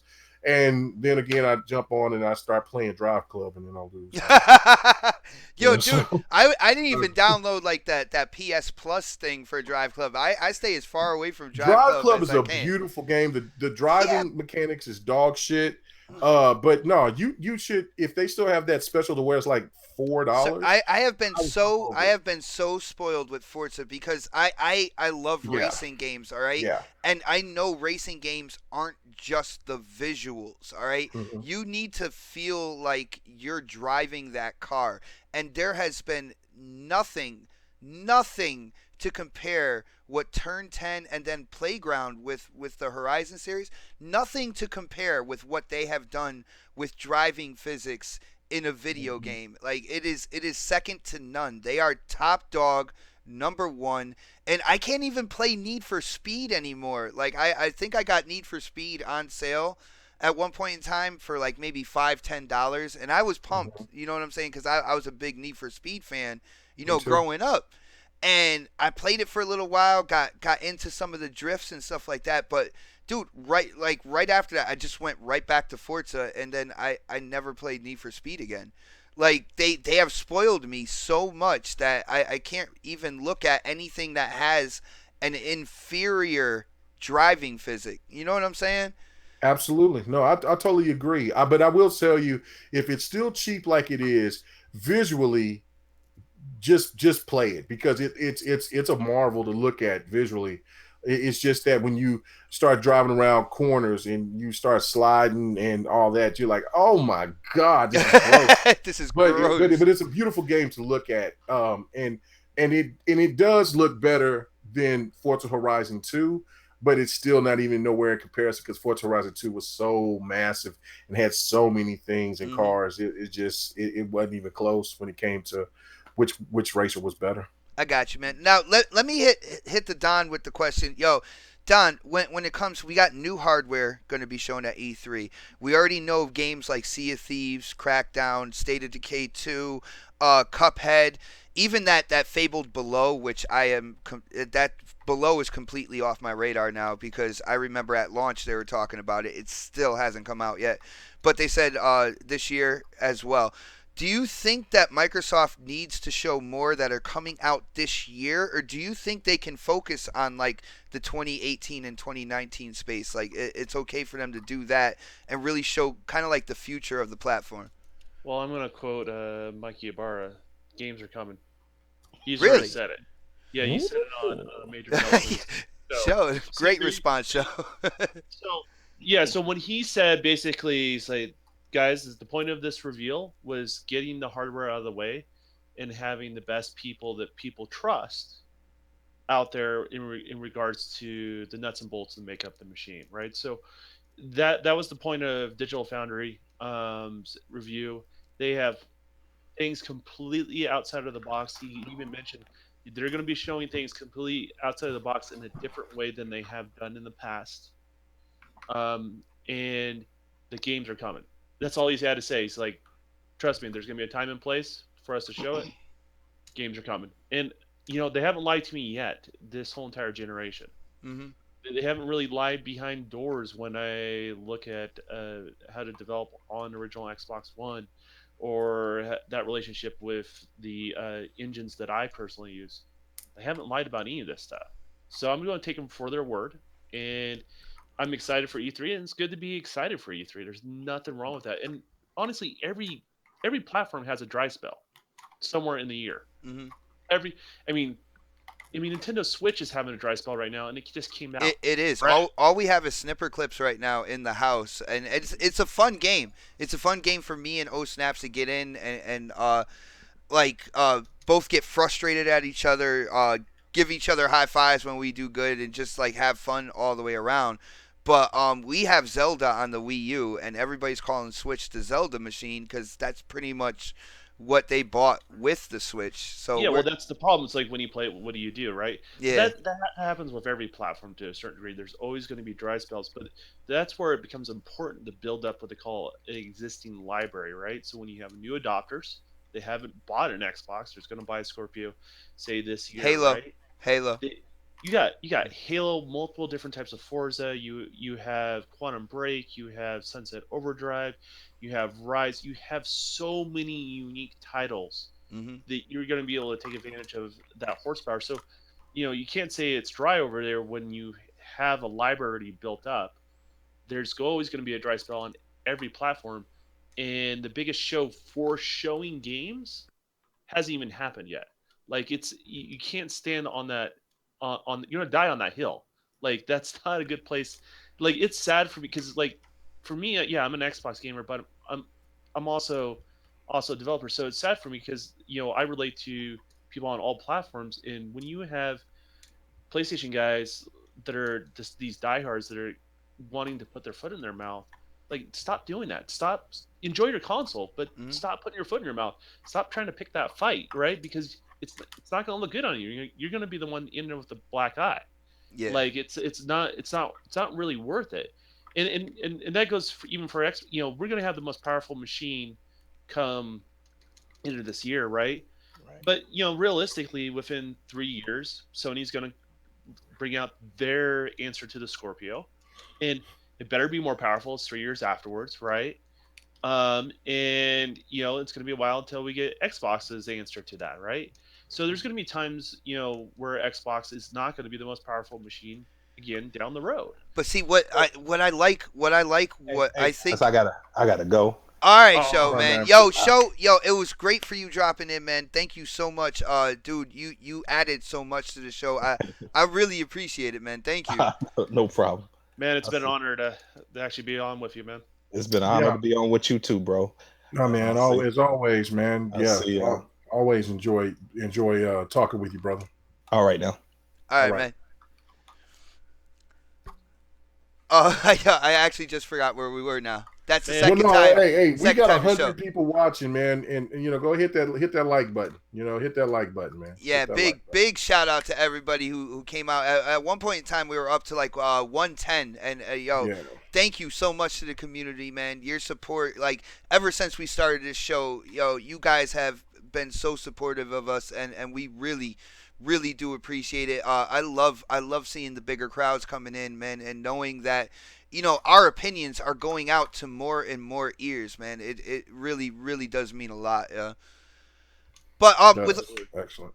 with all that said and done, I think we're pretty much done. We went crazy ballistic on the Scorpio, talking about everything from what GameStop might do with promoting it, the specs, the games, everything like that.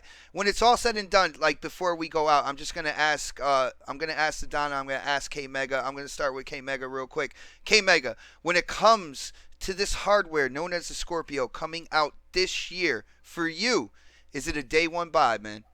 Oh, absolutely, absolutely. I'm like I said, I plan on trying to get it in the next couple of weeks. If as long as I can just pre-order it, I want to pay it in full. I want to make sure that that thing is coming to my home, or I might even do like I did with the Xbox One reveal and just go to a GameStop and just stand with other gamers and just revel the moment of being a part of gaming history. Nice, nice. Kind of like that whole. I remember the Halo 2 when that game dropped, man. Yo, Man, the Game Stops were completely filled. Lines were everywhere, and that was the first time I took my son to I let him I let him stay out of school that day. Well, that night, the next day. I yeah. called. I told him. I said, "Man," he's like, "It's after. It's going to be after 12. I thought I would have to go." So I'm going to call in. I said, "This is a special moment for us, son. It's a special moment." He was like 10. He was like 8 or 10 at that time, and so he and that was something that now, like, he's 23 and he never forgot it. He never forgot it, and that's why he's doing gaming competitions today. And that means a lot to me, and Nice. I love that. I really do love it. I love it. Nice. I will let you know. We have our 9-year-old twins. They just got their Xbox One for gift day, and we got them Halo 5, and they're actually starting to get in, and they're starting to play Halo 5, and they are going sick with it already. So, definitely a Halo household here. It's really cool to see the different generations, coming together on one game in such a successful franchise and such a well built game, man. You know? Yeah, yeah, oh yeah. Halo 5, it's going to be played. I think it's going to have longer life than what Halo 2 has. I really do. I really Wow, do. that's seeing I really do. that's saying something right there, man. Yeah, I really do. Base is higher than what Halo 2 was in this part of after launch, so Mhm. Nice, that's pretty safe assessment. nice.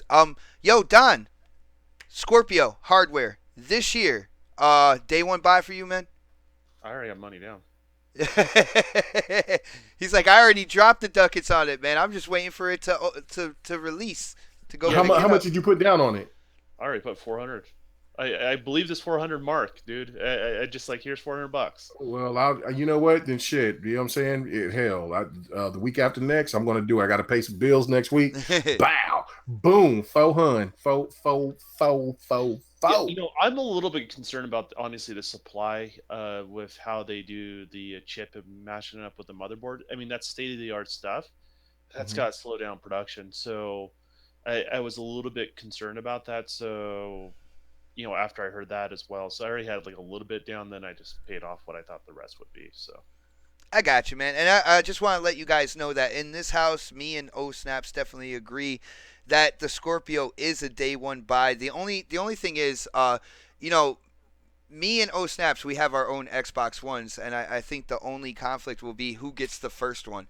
I think that's what's gonna be. But if she goes super ginger on me, I might have to back away a little bit and put the Scorpio in front of her. But that means it'll be in the living room anyway.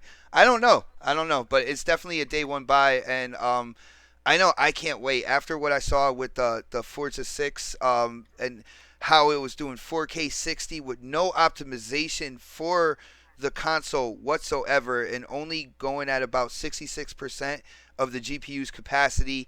Then they added in the ultra settings, 4K textures, all that good stuff thrown into it, and it only jumped up to about 88% on the GPU, and that's with no optimization.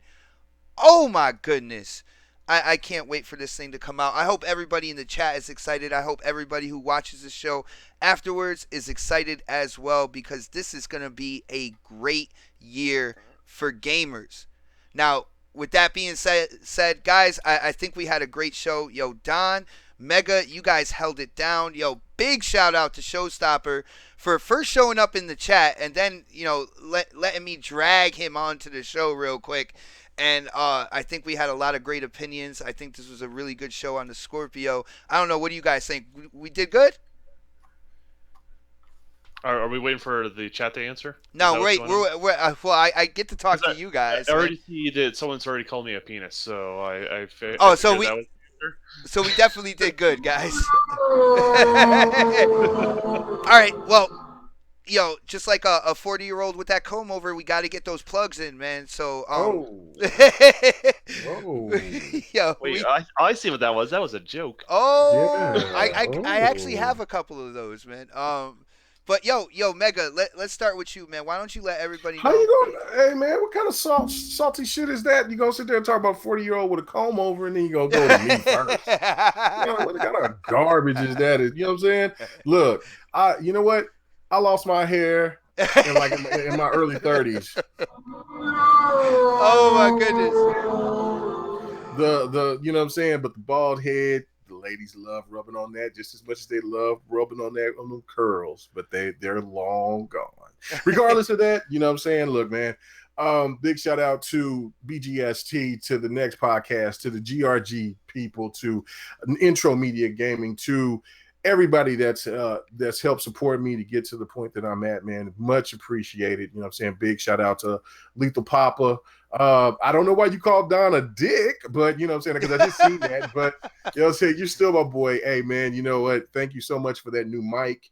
It's been much appreciated. I told you I was going to shout you out everywhere, and I'm going to shout you out again tomorrow on BGST, man, because you know what? It's nothing it's nothing like being a part of a community that wants to support other people, man, and that's a beautiful thing. So yeah, check out my channel, KMega405, and check out everybody else's channel, the Don, whenever he wants to decide to do something.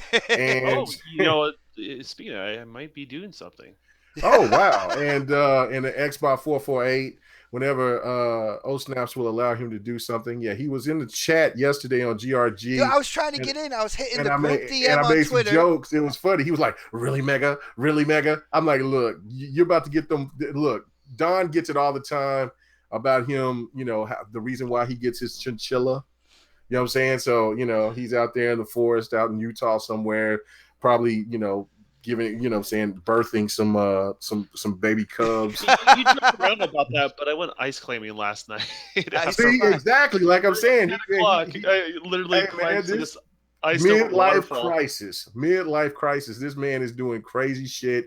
He does not give a damn, man. So why not make games too? And then, Xbox in outer space, he's one part pony.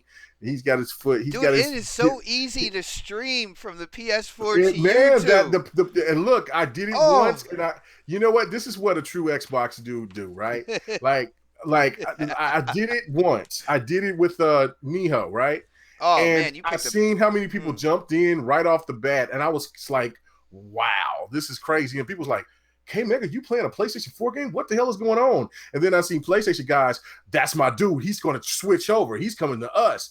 I stopped playing. I ain't messed with it since. I was like, I can't dip my toe into it. It's too powerful. So I wait till Xbox get their own version, and then I'll mingle. You're gonna be waiting for a long time, man. I might be. No, I might. But hey, yeah, I've always said the share play is a awesome thing that the PlayStation has that Xbox need to utilize and add that to the upload studio. Dude, I say that all the time. Yo, the thing is, when I stream on Xbox, like I have to have a certain setup, right? I like to have my stuff hardwired, and with having the computer next to my X1, and I only have one wire there, right? Like if I take the wire and I put it into my computer to help the stream be like, maintain and be nice and steady and stuff like that. If I play Halo 5, then the multiplayer, has that possibility of getting those glitches and stuff from my Wi-Fi. So I'm like, man, this is really pissing me off. Like, if there's any way Xbox could get the YouTube streaming app, if Microsoft could do this, if the Xbox division can do this, like It's talk, been rumored. It's been rumored. it's going to been be rumored 4K. for years, man. But from what I'm hearing, like, cause Google and Microsoft they don't fucking get along, yo. And Google is really being stingy with that in terms of a feature for the Xbox One, like, and it's real easy to do it on the PS4. If they do that over here, and I don't think it's going to happen because Microsoft bought Beam. I think they're going to have that front and center, main spotlight, all that good stuff. I just don't see it happening on the Xbox, unfortunately. You know what I'm saying?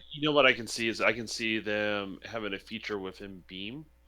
Right. That's already set up. So boom, it's basically a cloud-based type thing where it just bam automatically links to your YouTube. So when you set it to Beam, it will also stream to your YouTube channel. I can see them doing that.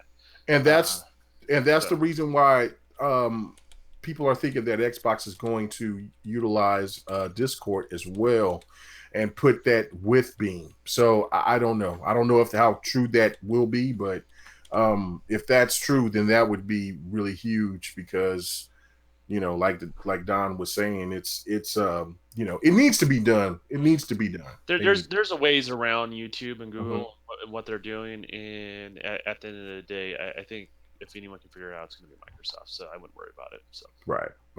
I got you. Microsoft is becoming the new Apple right now, man. I mean, it's been pretty amazing. The Surface Pro, it's finally outsold the iPad. Yeah, that Surface. Oh, I have the Surface Studio. Oh my gosh, that thing it's like a pleasure every time. It is like you stare at the screen for about 5 minutes before you even do anything. Yo, Mega, I think we're gonna have to take a trip to the Don's house just to play around with that thing. I know, man. Man, damn, you're closer than I am, but I am. But what can happen is I could travel over to Mega, and then we can go, to Don's. You know what I'm saying? Road trip. There we go. You want to fly or you want to drive? Oh, I want to drive, man. I hate flying. You don't want to hit a plane? Fuck flying. You don't want to hit a fucking plane? Yo, turbulence is not what they show you on TV. That's all I got to say. Turbulence is scary. Turbulence. Turbulence is no joke, man. Turbulence is no joke. It's a joke for me. I'm like, what the hell? Oh, yeah, look at this dude. Yeah, we're going to definitely have to go out there to Utah sometime and visit the Salt Lake where all the haters of the Xbox Scorpio has been pouring out their tears, and then go out there and visit the Don and see how he treats nature, because that's where he gets his chinchilla. You know what though? Honestly though, there was going to be a time when we're going to need a voice actor. So we could write it off somehow. We'll figure it out. Dude, I will voice over all the children that are in your games. No problem. Wow. Apparently, Ryan McCaffrey wants those more in games. So you are dude, dirty serving for it that. up and knocking them out the park, man. You are dirty for You are dirty for that, dog. You are dirty for that. Hold on. There's another side of Don, that's for sure.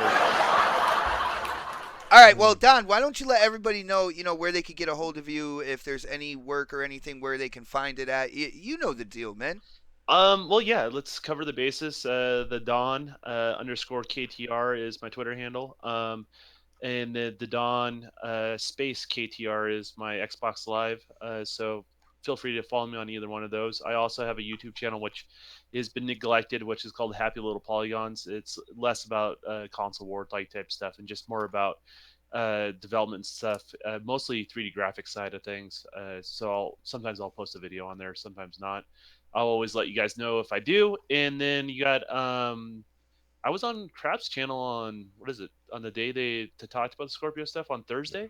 1,200 views. Yeah, so that one's so me, Dealer, Hellhammer, and Crap are all kind of sitting together. And, it's just fresh where we all kind of barely woke up. None of us were really awake, but we're all crazy excited. So that's very unique. And then as far as all that goes, and then I also want to address something for good old Papa. Papa, I know it's jokes, no big deal, man. Don't worry about it. But on the cooling side of things, I wouldn't worry about it with what they did with that vapor chamber. And from what I can tell, just from what photos they released, it's the biggest vapor chamber I've ever seen in my life. It literally makes contact with not only the APU, but all the RAM modules as well to help pull the residual heat off of that. And if you want to know anything about cooling, look up vapor chambers. It's done on really high-end graphic cards. It's a really efficient way to move heat away from the original source, which is basically your APU in this particular case on this. And then it has pretty substantially tall cooling fins.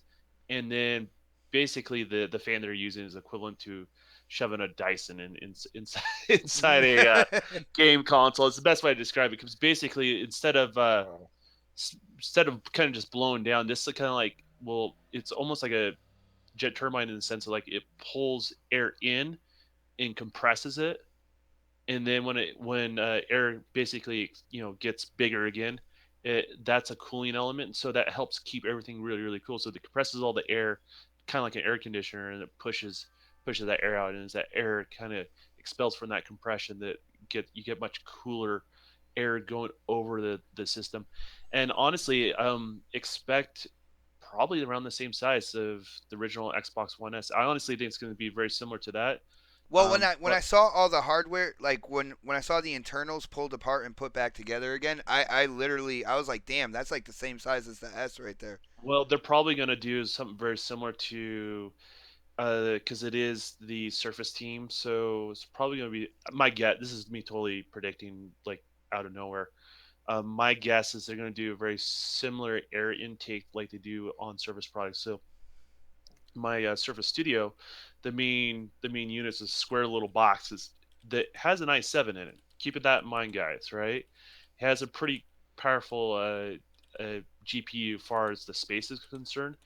It is smaller than my Xbox One S.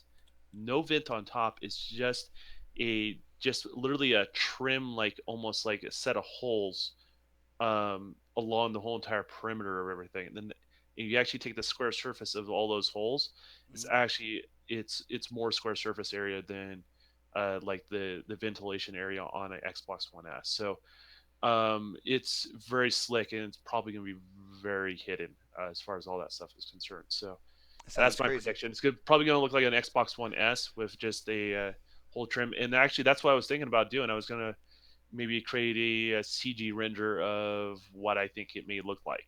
That I Um, would love to see that, man.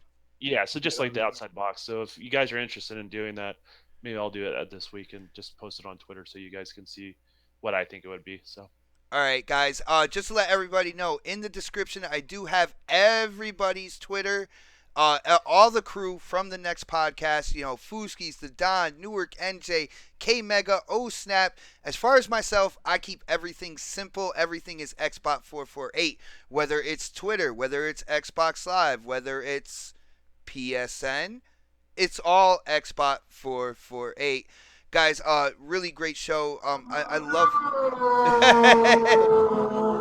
I love coming together every Saturday and talking games with you guys. It was a really great show, and big shout out to Showstopper for coming in and sharing his opinions as well, because he made me think a little bit on a couple things, and Yeah, good. man, I just to have intelligent gamers on here like that, it's really cool. So yeah, huge shout out to Fooskies, who's out somewhere eating a turtle. Huge shout out to Newark, who is probably standing by the mechanic saying, "Hey man, we don't need that rod fixed right there. It's perfectly Johnson straight." is broke. And huge shout out to Oh Snap It's Mel, because she is out there right now peddling them cookies. You know what I'm saying? Guys, thank you so much for coming and checking out the show live.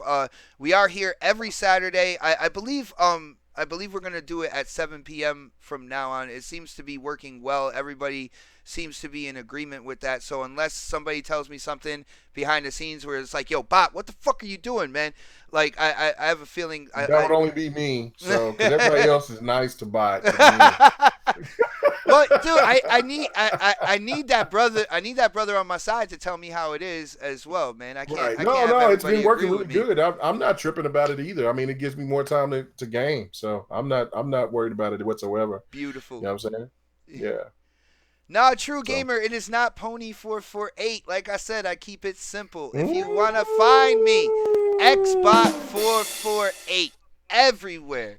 But guys, it is that. But you know what though? Hey, Every time you say Ponybot, you go. Everyone starts turning his head. Just like, what? You call me? Hey, and check him out. He'll be doing I think a guest appearance on Iron Wolf's show. Oh, don't you even Oh, don't no, man. See, Hey, but I'll do on a side note though. Mooch he's back, so we all know that from Mooch and Crap. But he's actually on his channel today. He live streamed Drawing the Death, playing with Crap and all that sort of stuff. So That's a fun ass game. yeah, if you want to support the Mooch, check it out. They gave it a 4. The IGN gave it a 4. Yo, I'm like, Mega. this is one of the better games to me, and they gave it a 4. Mega, you know who created that game? Do you know? Yeah, I saw the guy that did it. Yeah, the same guy who created Twisted Metal and created the first God of War. Like, dude, really? And you gave it a 4? It's so well done. It's so. It's fun, man. It's not the best. See, and that's the thing. That's why I do not trust these reviewers now, man, because I don't think that they know creativity. This game is not supposed to be graphically, visually beautiful. But for what they did with it is really cool. Like, I'm actually like sad for Xbox fans who don't have a PlayStation 4 that don't get a chance to play this. But somebody did say this in the chat that was absolutely right. That they said that game reminded them a lot of Gotham Imposters. It is exactly the same narrative. It's just that it's different. It is in your face. It's gritty. It's raw. It's a cool ass game, man. True gamers stand up, man. Fuck hell that. yeah, man. But it's a great game. The graphic wise, what they did in kind of like impersonating like the drawings of like a high school student like in class, they did that perfectly. The black lines and everything like that. Because I know I used to do this all the time in school. My school, like my notebooks were just filled with drawings and stuff. Yo, they did a beautiful job in recreating. Who do you play with? I saw snaps using the death dude, but what is it? The cyborg Dracula, Cyborgula? Oh yeah, I'm all about the shark with the big titties. I'm all about that. I'm all about the shark chick. She is fast as shit, yo. Yeah, she is, and I'm gonna keep. That's just gonna be my main character. You just gonna keep building her up, man. Yeah, I'm building her up, man. Nice. Yeah, it is a fun game for people who have a PS4, have a PS Plus account. It is, I believe it's free right now. It is one of the PS Plus games. Yeah, definitely pick it up. Don't listen to Darth Vader, man. Definitely pick it up. All right, guys. That's an important lesson in life for kids. Don't listen to Darth Vader. Don't listen to Darth Vader. Somebody should come out with some memes, like have Darth Vader saying something, and then at the bottom, don't listen to Darth Vader. You know what I'm saying? But it is Saturday. I know the gamers out there, they really want to go in and game. Thank you guys again for showing love and watching the show live. And thank you to everybody who checks out the show, after the fact. The support from the community has been absolutely awesome. If it wasn't for you guys actually give us the strength, the inspiration, and the energy, to reach further and to do more. And it's because of you guys that we have this show. This is your show. If it wasn't for you, we wouldn't be here right now. So thank you so much. And as I always say at the end of every show, check you out next Saturday for the next podcast. Have a great weekend, guys. Yeah, don't forget GKB and them will have their game night Battlefield 1, I will definitely be on there to get Dark Optimus and takes his tags. Well, his name's Dark again. Goldblum now. Crap has dubbed him Dark Goldblum, so that's what we're gonna call him from now on. All I know is this because it's Dark is gonna. I'm gonna have his dog tags yet again and have him cry. I get to like kill you with a steering wheel again. Oh goodness! Yeah. Oh, the A button is going to be in full effect. I'm gonna. That's my game. Battlefield is my game, bro. You know what I'm saying? Like Gears, I'm not that great at Gears, and so he was talking that shit. Oh, I'm gonna let him have. Oh goodness! All right, guys, have a great weekend. We are out.